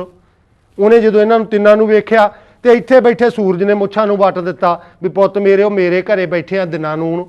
ਮਤਲਬ ਇਹਨੇ ਵੀ ਉਹਨਾਂ ਨੂੰ ਮਾੜੇ ਹੋਣ 'ਚ, ਹੋਰ ਮਾੜੇ ਹੋਣ 'ਚ ਤਾਕਤ ਦੇਤੀ, ਕਰੜਾ ਕਰਤਾ। ਤੇ 75% ਗੱਲ ਤੈਅ ਹੋ ਗਈ ਬਈ ਇਹ ਵਿਆਹ ਨਹੀਂ ਹੋਣਾ ਬੱਚੇ ਦਾ। ਪਰ ਇੱਕ ਗੱਲ ਮੇਰੇ ਲੋਕੋ ਇਹ ਸੋਚਣ ਵਾਲੀ ਹੈ ਵੀ ਇਹ 95 ਤੋਂ ਨਹੀਂ ਵੱਧਦੇ। 95% ਕਹਿ ਕੇ ਬੱਸ ਕਰ ਜਾਂਦੇ ਆ, ਕਿਉਂਕਿ ਹੋ ਸਕਦਾ ਨਾ ਕਿਤੇ ਤਾਂ ਵਿਆਹ ਕੋਈ ਨਾ ਕੋਈ ਹਿੱਲਾ ਤਾਂ ਅਗਲਾ ਕਰਦਾ ਹੀ ਹੈ। ਹੁਣ ਜਿਹੜੀ ਸਾਰਿਆਂ ਨਾਲੋਂ ਵੱਧ ਲਗਨ ਦੇ ਘਰ ਨੂੰ ਜਦੋਂ ਵੇਖਿਆ ਤੇ ਲਗਨ ਦੇ ਘਰ 'ਚ ਰਾਹੂ ਬੈਠਾ, ਸਾਰੀਆਂ ਗੱਲਾਂ ਹੀ ਤੈਅ ਹੋ ਗਈਆਂ ਬਈ ਇਸ ਬੱਚੇ ਦਾ ਵਿਆਹ ਨਹੀਂ ਹੋ ਸਕਦਾ। ਹੁਣ ਜੋਤਸ਼ੀ ਜੀ ਮੈਂ ਤੁਹਾਨੂੰ ਸਵਾਲ ਕਰਨ ਲੱਗਾ ਵੀ ਤੁਸੀਂ ਕਦੇ ਮਰਦਮਸ਼ੁਮਾਰੀ ਦਾ ਅੰਕੜਾ ਦੇਖਿਆ? ਮਰਦਮਸ਼ੁਮਾਰੀ ਦੇ ਅੰਕੜੇ ਅਨੁਸਾਰ ਇਹ ਸਾਰੇ ਗ੍ਰਹਿ ਕੀ ਗੱਲ ਭਾਰਤ 'ਚ ਵੱਖਰੋ ਵੱਖਰਾ ਰੋਲ ਅਦਾ ਕਰਦੇ ਆ? ਮੈਂ ਤੁਹਾਨੂੰ ਮਰਦਮਸ਼ੁਮਾਰੀ ਦੇ ਅੰਕੜੇ ਦੱਸਣ ਲੱਗਾ। ਮੇਰੇ ਕੋਲੇ ਮਰਦਮਸ਼ੁਮਾਰੀ ਦੇ ਅੰਕੜੇ ਜਿਹੜੇ ਸਾਡੀ ਸਰਕਾਰ ਦਿੰਦੀ ਆ ਉਹ ਹੈਗੇ ਆ। ਉਹ ਮੇਰੇ ਪਿਆਰਿਓ ਲੋਕੋ, ਸਾਰੀ ਜਿਹੜੀ ਗਿਣਤੀ ਹੁੰਦੀ ਆ ਉਹ ਸਾਡੇ ਕਾਗਜ਼ਾਂ 'ਚ ਦਰਜ ਹੈ। ਕਿੰਨੇ ਮੁੰਡੇ ਜੰਮਦੇ ਆ, ਕਿੰਨੀਆਂ ਕੁੜੀਆਂ ਜੰਮਦੀਆਂ। 1901 ਤੋਂ ਮਰਦਮਸ਼ੁਮਾਰੀ ਸ਼ੁਰੂ ਹੋਈ ਹੈ, ਉਦੋਂ ਤੋਂ ਲੈ ਕੇ ਸਾਰਾ ਰਿਕਾਰਡ ਸਾਡੇ ਕੋਲੇ ਮੌਜੂਦ ਹੈ। ਆਪਾਂ ਜੋਤਸ਼ੀਆਂ ਦੀ ਮੇਜ਼ ਤੇ ਰੱਖਦੇ ਹਾਂ ਵੀ ਭਲਾ ਇਹ ਕੀ ਕਹਿੰਦੇ ਆ ਇਹਦੇ ਬਾਰੇ। ਹੁਣ ਮੈਂ ਤੁਹਾਨੂੰ ਮਰਦਮਸ਼ੁਮਾਰੀ ਦੇ ਅੰਕੜੇ ਦੱਸਦਾ। ਮਰਦਮਸ਼ੁਮਾਰੀ 1901 'ਚ ਸ਼ੁਰੂ ਹੋਈ ਹੈ। ਸਾਰੇ ਭਾਰਤ 'ਚ 972 ਲੜਕੀਆਂ ਜੰਮੀਆਂ 1000 ਲੜਕੇ ਪਿੱਛੇ, ਤੇ ਸਾਡੇ ਪੰਜਾਬ 'ਚ 832 ਲੜਕੀਆਂ ਜੰਮੀਆਂ 1000 ਲੜਕੇ ਪਿੱਛੇ। ਕੀ ਗੱਲ ਜੋਤਸ਼ੀ ਜੀ, ਆ ਰਾਹੂ ਤੇ ਕੇਤੂ ਪੰਜਾਬ 'ਚ ਬਾਹਲਾ ਰੋਲ ਅਦਾ ਕਰਦੇ ਆ, ਬਾਕੀ ਭਾਰਤ 'ਚ ਘੱਟ ਕਰਦੇ ਆ। ਅਗਲੀ ਗੱਲ, 2001 ਦੀ ਜਿਹੜੀ ਸਾਰੇ ਭਾਰਤ ਦੀ ਗਿਣਤੀ ਆ ਲੜਕੀਆਂ ਦੀ, ਉਹ 933 ਆ 1000 ਪਿੱਛੇ। 933 ਲੜਕੀਆਂ ਤੇ 1000 ਲੜਕਾ ਹੈ। ਤੇ ਜਿਹੜੀ ਪੰਜਾਬ ਦੀ ਹੈ ਉਹ 874 ਲੜਕੀਆਂ ਜੰਮੀਆਂ 1000 ਲੜਕੇ ਪਿੱਛੇ। ਤੇ ਜੇਕਰ ਆਪਾਂ ਪੰਜਾਬ ਦੀ 0 ਤੋਂ 6 ਸਾਲ ਦੇ ਬੱਚਿਆਂ ਦੀ ਗਿਣਤੀ ਜਿਹੜੀ ਸਾਡੀਆਂ ਆਂਗਣਵਾੜੀ ਵਾਲੀਆਂ ਭੈਣਾਂ ਕਰਦੀਆਂ ਹੁੰਦੀਆਂ ਘਰਾਂ 'ਚ ਆ ਕੇ, ਉਹ ਗਿਣਤੀ ਦਾ ਅੰਕੜਾ ਲਈਏ ਤਾਂ ਇਸ ਵੇਲੇ 793 ਰਹਿ ਗਈਆਂ 1000 ਪਿੱਛੇ। ਉਹ 207 ਲੜਕੀਆਂ ਜਿਹੜੀਆਂ ਅਸੀਂ ਢਿੱਡ ਦੇ ਵਿੱਚੋਂ ਗਰਭ ਦੇ ਵਿੱਚੋਂ ਮਾਰ ਕੇ ਸੁੱਟਤੀਆਂ ਨਾ, ਉਹ ਘਟ ਗਈਆਂ। ਤੇ ਹੁਣ ਉਹਨਾਂ ਬੱਚਿਆਂ ਦਾ 208 ਦਾ ਵਿਆਹ ਕਿਵੇਂ ਹੋਊ? ਤੁਸੀਂ ਸਾਨੂੰ ਦੱਸ ਦਿਓ ਕਿਵੇਂ ਵਿਆਹ ਹੋਊ, ਤੇ ਤੁਹਾਡਾ ਯੋਗ ਸਾਨੂੰ ਦੱਸ ਦੇਵੇ, ਕਿਉਂਕਿ ਤੁਹਾਡੇ ਕੋਲੇ ਢੰਗ ਵੀ ਹੈਗੇ ਆ ਵੀ ਵਿਆਹ ਐ ਹੋ ਸਕਦਾ, ਤੇ ਤੁਸੀਂ ਉਹ ਢੰਗ ਮਾਂ ਨੂੰ ਦੱਸਦੇ ਵੀ ਐ। ਮੈਂ ਤੁਹਾਡਾ ਢੰਗ ਵੀ ਦੱਸਣ ਲੱਗਾ। ਸਾਡੇ ਇੱਕ ਜੋਤਸ਼ੀ ਨੇ ਇਸੇ ਤਰ੍ਹਾਂ ਢੰਗ ਦੱਸਿਆ। ਉਹ ਕਹਿੰਦਾ ਮਾਤਾ ਸਰੋਂ ਲੈ ਲਈ ਚਿੱਟੀ, ਕਾਲੇ ਲੈ ਲਈ ਮਾਂ, 5 ਕਸੇਰ ਸਮੱਗਰੀ ਗਣਾ ਕੇ ਮਾਤਾ ਦੇ ਮੋਢੇ ਨਾਲ ਲਾਤੀ। ਆਂਦਾ ਤੂੰ ਚੱਲਦੇ ਪਾਣੀ 'ਚ ਜਲ ਪ੍ਰਵਾਹ ਕਰਦੀ, ਪਰ ਇੱਕ ਸਪਣੀ ਬਣਾਉਣੀ ਆ ਸੋਨੇ ਦੀ। ਉਹ ਫਲਾਣੇ ਸੁਨਿਆਰੇ ਨੂੰ ਪਤਾ, ਉਸ ਸੁਨਿਆਰੇ ਨੂੰ ਤੂੰ ਪੈਸੇ ਦੇ ਆਈ, ਉਹ ਸਪਣੀ ਬਣਾ ਦੂਗਾ। ਉਹ ਸਪਣੀ ਤੇਰੀ ਨੂੰਹ ਐ, ਉਹਨੂੰ ਉਹਦਾ ਖਹਿੜਾ ਛਡਾਉਣਾ ਇਹਨਾਂ ਤੋਂ। ਉਸ ਨੂੰਹ ਨੂੰ ਜੇ ਘਰੇ ਲਿਆਉਣਾ ਤੈਂ ਉਹਦੇ ਦਰਸ਼ਨ ਨਹੀਂ ਕਰਨੇ, ਕਿਉਂਕਿ ਸੱਸ ਤੇ ਨੂੰਹ ਦੀ ਬਣਦੀ ਨਹੀਂ ਹੁੰਦੀ। ਤੇ ਉਹ ਵਿਚਾਰੀ ਭੋਲੀ ਮਾਂ ਉਸ ਸੁਨਿਆਰੇ ਕੋਲੋਂ ਲੁੱਟ ਕਰਾਇਆ ਆਉਂਦੀ ਆ। ਉਹ ਮੇਰੇ ਪਿਆਰਿਓ ਲੋਕੋ, ਇਹਨਾਂ ਦਾ ਯੋਗ ਨਹੀਂ, ਇਹਨਾਂ ਦੇ ਗ੍ਰਹਿ ਨਹੀਂ, ਇਹਨਾਂ ਦਾ ਰੌਲਾ ਤਾਂ ਸਿਰਫ ਸੋਨੇ ਦੀ ਸਪਣੀ ਤੱਕ ਹੀ ਸੀ। ਸੋਨੇ ਦੀ ਸਪਣੀ ਲੈਣੀ ਸੀ ਮਾਂ ਤੋਂ। ਮਾਂ ਦਾ ਮੁੰਡਾ ਵਿਆਹਿਆ ਜਾਂਦਾ ਜਾਂ ਨਹੀਂ ਵਿਆਹਿਆ ਜਾਂਦਾ, ਇਹ ਤਾਂ ਸਾਰੀਆਂ ਅਗਲੀਆਂ ਗੱਲਾਂ। ਹੁਣ ਆਪਾਂ ਅਗਲੀ ਜਨਮ ਕੁੰਡਲੀ ਇੱਕ ਹੋਰ ਵੇਖਦੇ ਹਾਂ। ਆਪਾਂ ਇਹਦੇ 'ਚ ਵੇਖਦੇ ਹਾਂ ਵੀ ਅਸਲ 'ਚ ਕੀ ਇਹਨਾਂ ਨੇ ਦਿਖਾਇਆ, ਤੇ ਇਸ ਬੱਚੇ ਦਾ ਵਿਆਹ ਜਿਹੜਾ ਲੇਟ ਉਮਰ 'ਚ ਕਿਉਂ ਹੋਊਗਾ। ਹੁਣ ਇਹਦੇ 'ਚ ਇਹ ਕਹਿੰਦੇ ਆ ਵੀ ਇਸ ਅਨੁਸਾਰ ਇਸ ਬੱਚੇ ਦਾ ਵਿਆਹ 30 ਸਾਲ ਤੋਂ ਬਾਅਦ ਹੋਣਾ ਹੈ। ਆਪਾਂ ਇਸ ਗੱਲ ਨੂੰ ਵੀ ਸਾਰੀ ਨੂੰ ਪਰਖ ਕੇ ਦੇਖੀਏ, ਉਸੇ ਤੱਕੜੀ 'ਚ ਪਾਈਏ ਜਿਹੜੀ 'ਚ ਆਪਾਂ ਪਹਿਲੀ ਜਨਮ ਕੁੰਡਲੀ ਪਾਈ ਸੀ। ਇਹ ਕੀ ਕਹਿੰਦੇ ਆ, ਪਹਿਲਾਂ ਤਾਂ ਇਹਨਾਂ ਦੀ ਸਮਝ ਲੈ ਲਈਏ। ਇਹ ਕਹਿੰਦੇ ਵੀ 2 ਨੰਬਰ ਜਿਹੜੀ ਕਿ ਸ਼ੁੱਕਰ ਦੀ ਰਾਸ਼ੀ ਹੈ, ਉਹ ਲਗਨ ਦੇ ਘਰ 'ਚ ਹੈ। ਇੱਥੇ ਬ੍ਰਹਿਸਪਤੀ ਬੈਠਾ ਹੈ, ਤੇ ਸ਼ੁੱਕਰ ਗ੍ਰਹਿ ਹੈ ਜਿਹੜਾ ਉਹ ਆਪਦੇ ਘਰ 'ਚ ਬੈਠਾ 7 ਨੰਬਰ 'ਚ। ਪਰ ਇੱਥੇ 180 ਡਿਗਰੀ ਦਾ ਇਹਨਾਂ ਦਾ ਕੋਣ ਬਣ ਗਿਆ। 2 ਨੰਬਰ ਰਾਸ਼ੀ ਆ ਗਈ, ਸ਼ੁੱਕਰ ਗ੍ਰਹਿ ਵੀ ਉੱਥੇ ਹੀ ਆ ਗਿਆ। 8 ਨੰਬਰ ਜਿਹੜਾ 7 ਨੰਬਰ ਘਰ ਆ ਉਹ ਆਪਦੇ ਘਰ 'ਚ ਬੈਠਾ, ਉਹ 180 ਡਿਗਰੀ ਦਾ ਕੋਣ ਬਣ ਗਿਆ ਕਰਕੇ ਇਹ ਵਿਆਹ 'ਚ ਦੇਰੀ ਹੋ ਸਕਦੀ ਆ। ਮਤਲਬ 30 ਸਾਲ ਤੋਂ ਬਾਅਦ ਹੋ ਸਕਦਾ ਇਹਦਾ ਵਿਆਹ। ਆਪਾਂ ਹੁਣ ਇਸ ਗੱਲ ਨੂੰ ਵੀ ਤੋਲ ਕੇ ਦੇਖੀਏ। ਅੱਜ ਆਪਾਂ ਸਾਰਿਆਂ ਨੇ ਘਰੇ ਜਾ ਕੇ ਆਪਣੀ ਦਾਦੀ ਨੂੰ, ਜਿਹੜੀ ਤਕਰੀਬਨ 95 ਸਾਲ ਦੀ 90 ਸਾਲ ਦੀ ਹੋਈ ਮੰਜੇ ਤੇ ਬੈਠੀ ਹੈ, ਉਹਨੂੰ ਇੱਕ ਸਵਾਲ ਕਰਨਾ ਹੈ ਵੀ ਦਾਦੀ ਜੀ ਤੁਹਾਡਾ ਵਿਆਹ ਕਿੰਨੀ ਉਮਰ 'ਚ ਹੋਇਆ ਹੈ? ਉਹ ਫਿਰ ਦੱਸਦੀ ਆ ਮੇਰਾ ਵਿਆਹ 13 ਸਾਲ ਦੀ ਉਮਰ 'ਚ। 13 ਸਾਲ 'ਚ ਵਿਆਹ ਕਰਨਾ ਵੀ ਸਾਡੀ ਮਜਬੂਰੀ ਸੀ, ਕਿਉਂਕਿ ਜਦੋਂ ਰਜਵਾੜਾ ਸ਼ਾਹੀ ਸਾਡੇ ਘਰਾਂ 'ਚ ਆ ਕੇ ਸਾਡੀਆਂ ਕੁੜੀਆਂ ਨੂੰ ਪੈਣ ਲੱਗ ਗਈ, ਉਦੋਂ ਜਦੋਂ ਘਰਾਂ 'ਚ ਪੈਣ ਲੱਗ ਗਏ ਤੇ ਘਰਾਂ ਦੇ ਵਿੱਚੋਂ ਕੁੜੀਆਂ ਨੂੰ ਚੱਕਣ ਲੱਗ ਗਏ। ਤੇ ਹਿੰਦੂ ਸਮਾਜ 'ਚ ਵਹਿਮ ਹੁੰਦਾ ਸੀ ਕਿ ਮਾਂ ਤੇ ਪਿਓ ਜਿੰਨਾ ਚਿਰ ਆਪਦੀ ਲੜਕੀ ਦੇ ਹੱਥ ਪੀਲੇ ਆਪਦੇ ਹੱਥੀ ਨਹੀਂ ਕਰਦੇ, ਉਹਨਾਂ ਚਿਰ ਉਹਨੂੰ ਪੁੰਨ ਨਹੀਂ ਲੱਗਦਾ, ਪਾਪ ਲੱਗਦਾ। ਫਿਰ ਇਹਨਾਂ ਨੇ ਕੀ ਇੱਕ ਨਵਾਂ ਢੰਗ ਲੱਭ ਲਿਆ ਵੀ ਕੁੜੀ ਨੂੰ ਜਵਾਨ ਹੋਣ ਤੋਂ ਪਹਿਲਾਂ ਹੀ ਵਿਆਹ ਦਿਓ। ਫਿਰ 12-13 ਸਾਲ ਦਾ ਵਿਆਹ ਦਾ ਰਿਵਾਜ ਪਿਆ। 12-13 ਸਾਲ ਦੀ ਕੁੜੀ ਸਹੁਰੇ ਘਰ ਚਲੀ ਜਾਂਦੀ, ਸਹੁਰਿਆਂ 'ਚੋਂ ਚੱਕੀ ਜਾਵੇ ਨਾ ਚੱਕੀ ਜਾਵੇ, ਮਤਲਬ ਮਾਤਾ ਪਿਤਾ ਸਮਝਦੇ ਸੀ ਵੀ ਸਾਨੂੰ ਪੁੰਨ ਲੱਗ ਗਿਆ। ਹੁਣ ਜੇ ਆਪਾਂ ਉਸੇ ਦੀ ਰਹਿੰਦ ਖੂੰਹਦ ਦੇ ਵਿੱਚੋਂ ਸਾਡੀ ਦਾਦੀ ਹੈ ਜਿਹੜੀ ਉਹ ਵਿਆਹੀ ਗਈ ਹੈ। ਹੁਣ ਦਾਦੀ ਸਾਡੀ 13 ਸਾਲ ਦੀ ਵਿਆਹੀ ਗਈ। ਇੱਕ ਸਵਾਲ ਆਪਾਂ ਉਹਨੂੰ ਹੋਰ ਕਰਨਾ ਹੈ ਵੀ ਦਾਦੀ ਜੀ ਫਿਰ ਤੁਹਾਡਾ ਵਿਚੋਲਾ ਕੌਣ ਸੀ?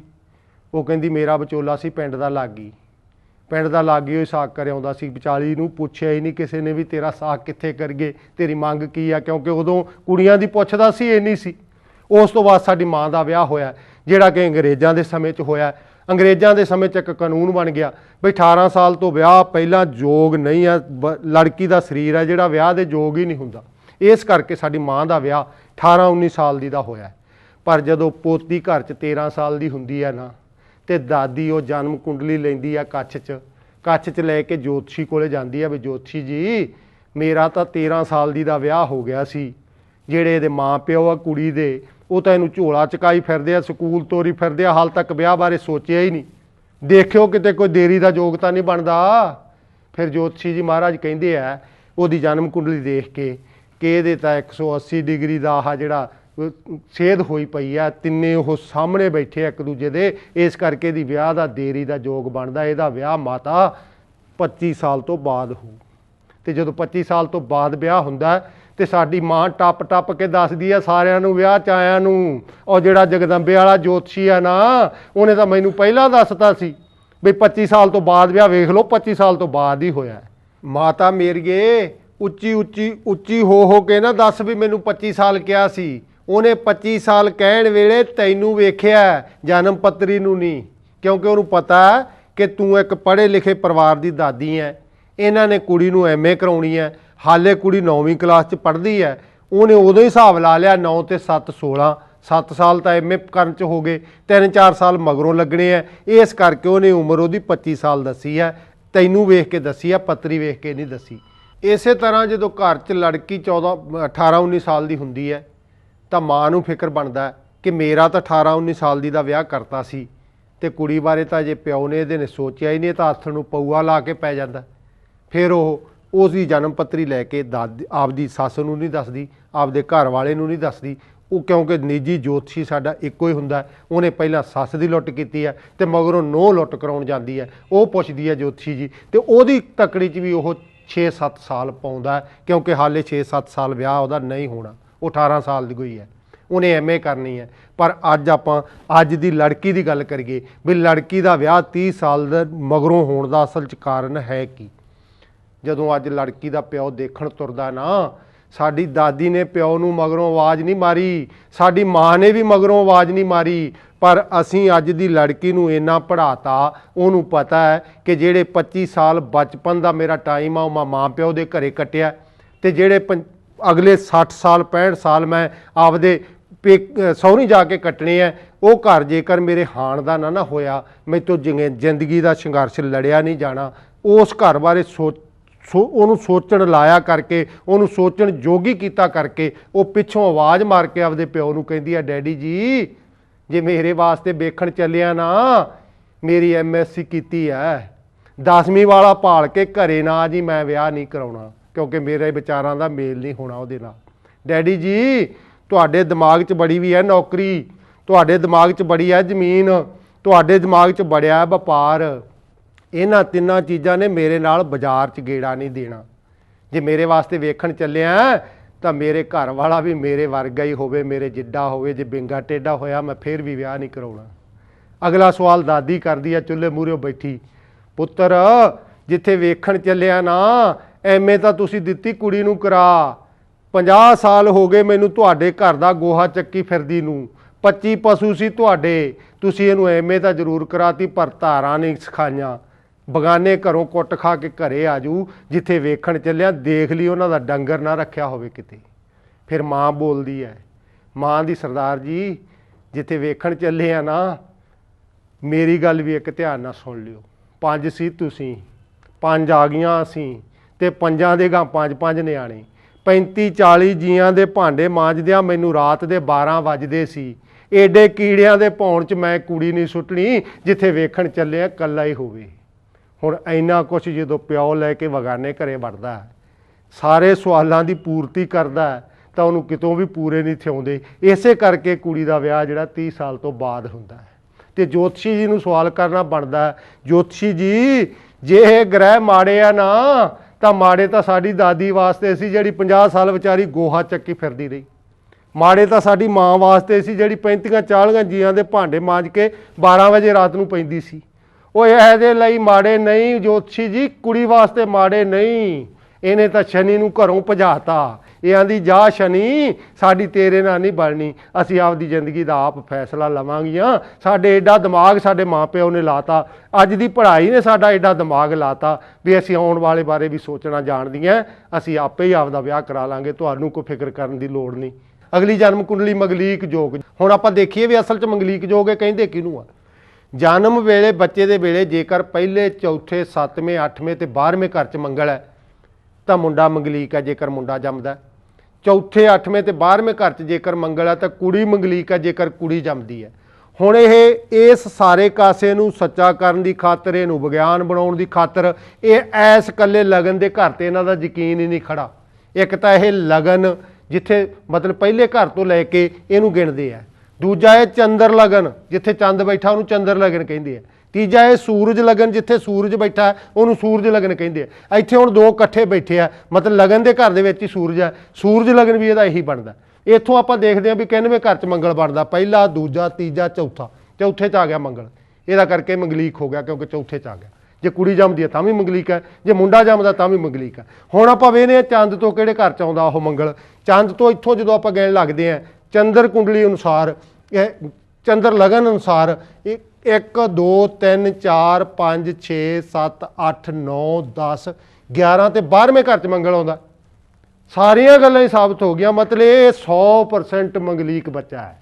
ਇਹਨਾਂ ਮੁਤਾਬਕ ਚੰਦਰ ਲਗਨ ਤੋਂ ਵੀ ਮੰਗਲੀਕ ਹੈ, ਸੂਰਜ ਲਗਨ ਤੋਂ ਵੀ ਮੰਗਲੀਕ ਹੈ, ਤੇ ਲਗਨ ਤੋਂ ਵੀ ਮੰਗਲੀਕ ਹੈ। ਇਸ ਕਰਕੇ ਇਹਨੂੰ ਇਹ ਮੰਗਲੀਕ ਜੋਗ ਕਹਿੰਦੇ ਆ। ਤੇ ਇਹੋ ਜਿਹੇ ਸਾਰੇ ਸਾਨੂੰ ਭੁਲੇਖੇ ਪਾਉਂਦੇ ਆ ਵੀ ਵਿਆਹ ਜੇ ਮੰਗਲੀਕ ਦਾ ਮੰਗਲੀਕ ਨਾ ਹੋ ਗਿਆ, ਦੂਜੇ ਦਾ ਦੂਜੇ ਨਾਲ ਹੋ ਗਿਆ। ਪਰ ਮੈਂ ਇੱਕ ਸਵਾਲ ਇੱਥੇ ਵੀ ਮੇਰਾ ਕਰਨਾ ਬਣਦਾ ਹੈ ਵੀ ਜਿਹੜੇ ਪਿੰਡਾਂ 'ਚ ਵਿਆਹ ਕਰਦੇ ਆ, ਹੁਣ ਸ਼ਹਿਰੀ ਤਾਂ ਤੁਹਾਡੇ ਚੁੰਗਲ 'ਚ ਗਏ ਆ ਪਿੰਡਾਂ ਵਾਲੇ ਭਲਾ ਕਿੰਨੀਆਂ ਕਿ ਜਨਮ ਪੱਤਰੀਆਂ ਬਣਾਉਂਦੇ ਆ। ਬਾਕੀ ਇਹਦੇ 'ਚ ਧਰਮਾਂ ਦਾ ਵੀ ਰੌਲਾ। ਹਿੰਦੂ ਧਰਮ ਵਾਲੇ ਜਿਹੜੇ ਸਾਥੀ ਹੈ ਉਹ ਤਕਰੀਬਨ 75-80% ਹੀ ਬਣਾਈ ਜਾਂਦੇ ਆ। ਜਿਹੜੇ ਸਿੱਖ ਧਰਮ ਵਾਲੇ ਉਹ ਮੇਰੀ ਨਿਗਾਹ 'ਚ 20% ਵੀ ਨਹੀਂ ਬਣਾਉਂਦੇ। ਤੇ ਜਿਹੜੇ ਮੁਸਲਮਾਨ ਆ ਉਹਨਾਂ ਦਾ ਢੰਗ ਹੀ ਹੋਰ ਹੈ। ਤੇ ਜਿਹੜੇ ਵਿਕਸਿਤ ਕੰਟਰੀ ਹੈ ਉਹ ਉਹਨਾਂ ਦਾ ਮਤਲਬ ਹੀ ਕੋਈ ਨਹੀਂ ਜਨਮ ਕੁੰਡਲੀਆਂ ਮਿਲਾਉਣ ਦਾ। ਉਹ ਆਪਦਾ ਪਿਆਰ ਵਿਆਹ ਹੀ ਕਰਾਉਂਦੇ ਆ ਉੱਥੇ। ਮਤਲਬ ਉਹੀ ਉਹਨਾਂ ਦਾ ਆਪਦੀ ਕੋਈ ਸਹਿਮਤੀ ਜ਼ਰੂਰੀ ਹੈ। ਤੇ ਇਹ ਸਾਰੇ ਕਾਸੇ ਨੂੰ ਜੇਕਰ ਆਪਾਂ ਸਮੇਂ ਦੇ ਨਾਲ ਤੋਲ ਕੇ ਵੇਖੀਏ ਤਾਂ ਪੂਰਾ ਨਹੀਂ ਆ ਸਕਦਾ ਗਾ। ਤੁਸੀਂ ਦੱਸ ਸਕਦੇ ਆ ਸਰਕਾਰ ਡਿੱਗੂਗੀ, ਤੁਸੀਂ ਦੱਸ ਸਕਦੇ ਆ ਸਰਕਾਰ ਬਣੂਗੀ ਜਿਵੇਂ PN ਰਾਵ ਹੋਣਾ ਨੇ ਪਿਛਲੇ ਦਿਨਾਂ 'ਚ ਝੂਠ ਮਾਰਿਆ। ਉਹ ਸਾਰਾ ਕੁਝ ਅੱਜ ਤੱਕ ਚੈਨਲ ਤੇ ਲੋਕਾਂ ਨੇ ਸੁਣਿਆ। ਗਾਇਤਰੀ ਦੇਵੀ, PN ਰਾਵ, ਗੋ ਰਕਸ਼ਾਨੰਦ ਔਰ ਨਾਸਕ ਵਾਲਾ ਤੇ ਖਰਾਣਾ ਚੰਡੀਗੜ੍ਹ ਵਾਲਾ, ਇਹ ਸਾਰਿਆਂ ਨੇ ਕਿੱਡਾ ਝੂਠ ਮਾਰਿਆ ਤੇ ਕਿੱਡਾ ਨੰਗਾ ਹੋਇਆ। 8 ਜੋਤਸ਼ੀਆਂ ਨੇ ਸਰਕਾਰ ਤੋੜੀ ਤੇ 6 ਨੇ ਰੱਖੀ। 6 ਦੇ ਰੱਖਣ ਦਾ ਜ਼ਿੰਮੇਵਾਰ ਗ੍ਰਹਿ ਹੈ ਤੇ 8 ਦੇ ਤੋੜਨ ਦੇ ਜ਼ਿੰਮੇਵਾਰ ਵੀ ਗ੍ਰਹਿ ਹੈ। ਤੁਸੀਂ ਇੱਕ ਮਤ ਤਾਂ ਹੋ ਜਾਓ, ਸਾਰੇ ਇੱਕ ਮਤ ਹੋ ਕੇ ਗੱਲ ਕਰੋ। ਸਾਨੂੰ ਪਤਾ ਲੱਗ ਜੇ ਤੁਹਾਡੇ ਵਿਗਿਆਨ ਦਾ। ਵਿਗਿਆਨ ਤਾਂ 2 ਤੇ 2 4 ਹੀ ਹੁੰਦਾ। ਉਹ ਤਾਂ ਇਹੋ ਜਿਹੀਆਂ ਦਲੀਲਾਂ ਦਿੰਦਾ ਹੀ ਨਹੀਂ ਜਿਹੋ ਜਿਹੀਆਂ ਤੁਸੀਂ ਦਲੀਲਾਂ ਦਿੰਦੇ ਆ। ਸਰਕਾਰ ਤੋੜਨ ਪਿੱਛੇ ਕੱਲੇ ਦੀ ਵੱਖਰੀ ਦਲੀਲ ਅਸੀਂ ਤਰਕਸ਼ੀਲ ਮੈਗਜ਼ੀਨ 'ਚ ਵੀ ਦਿੱਤਾ। ਮੇਰੇ ਲੋਕੋ ਤੁਸੀਂ ਪੜ੍ਹ ਕੇ ਵੇਖੋ, ਅਸੀਂ ਮੈਗਜ਼ੀਨ 'ਚ ਵੀ ਇਹ ਸਾਰਾ ਲੇਖ ਦਿੱਤਾ। ਜੇ ਕਿਸੇ ਨੇ ਇੰਡੀਆ ਟੂਡੇ ਹਿੰਦੀ ਦਾ ਕੋਈ ਹੈ ਸਾਥੀ ਹਿੰਦੀ ਪੜ੍ਹਨ ਵਾਲਾ ਤਾਂ ਇੰਡੀਆ ਟੂਡੇ ਪੜ੍ਹ ਸਕਦਾ। ਇਹਨਾਂ ਨੇ 24 ਅਗਸਤ ਨੂੰ ਇਹ ਝੂਠ ਮਾਰਿਆ। 24 ਅਗਸਤ ਵਾਲੇ ਦਿਨ ਉਹਨਾਂ ਨੇ ਅੱਜ ਤੱਕ ਚੈਨਲ ਤੇ ਲਾਈਵ ਇਹ ਪ੍ਰੋਗਰਾਮ ਦਿਖਾਇਆ। ਉਹਨਾਂ ਨੇ ਸਵਾਲ ਪੁੱਛੇ ਸੀ 8, ਜਿਹਦੇ 'ਚ ਸਾਰੇ ਜੋਤਸ਼ੀ ਫੇਲ ਹੋਏ। ਸਾਨੂੰ ਦੱਸੋ ਤਾਂ ਸਹੀ ਤੁਹਾਡਾ ਵਿਗਿਆਨ ਕਹਿੰਦਾ ਕੀ ਹੈ। ਤੁਸੀਂ ਸੱਚ ਤਾਂ ਸਾਨੂੰ ਸਾਬਤ ਕਰਕੇ ਵਿਖਾਓ। ਨਾਰੀ ਜਾਤੀ ਦੀ ਕਿਵੇਂ ਇਹ ਉਹਨੂੰ ਅਪਮਾਨਿਤ ਕਰਦੇ ਆ ਨਾਰੀ ਜਾਤੀ ਨੂੰ।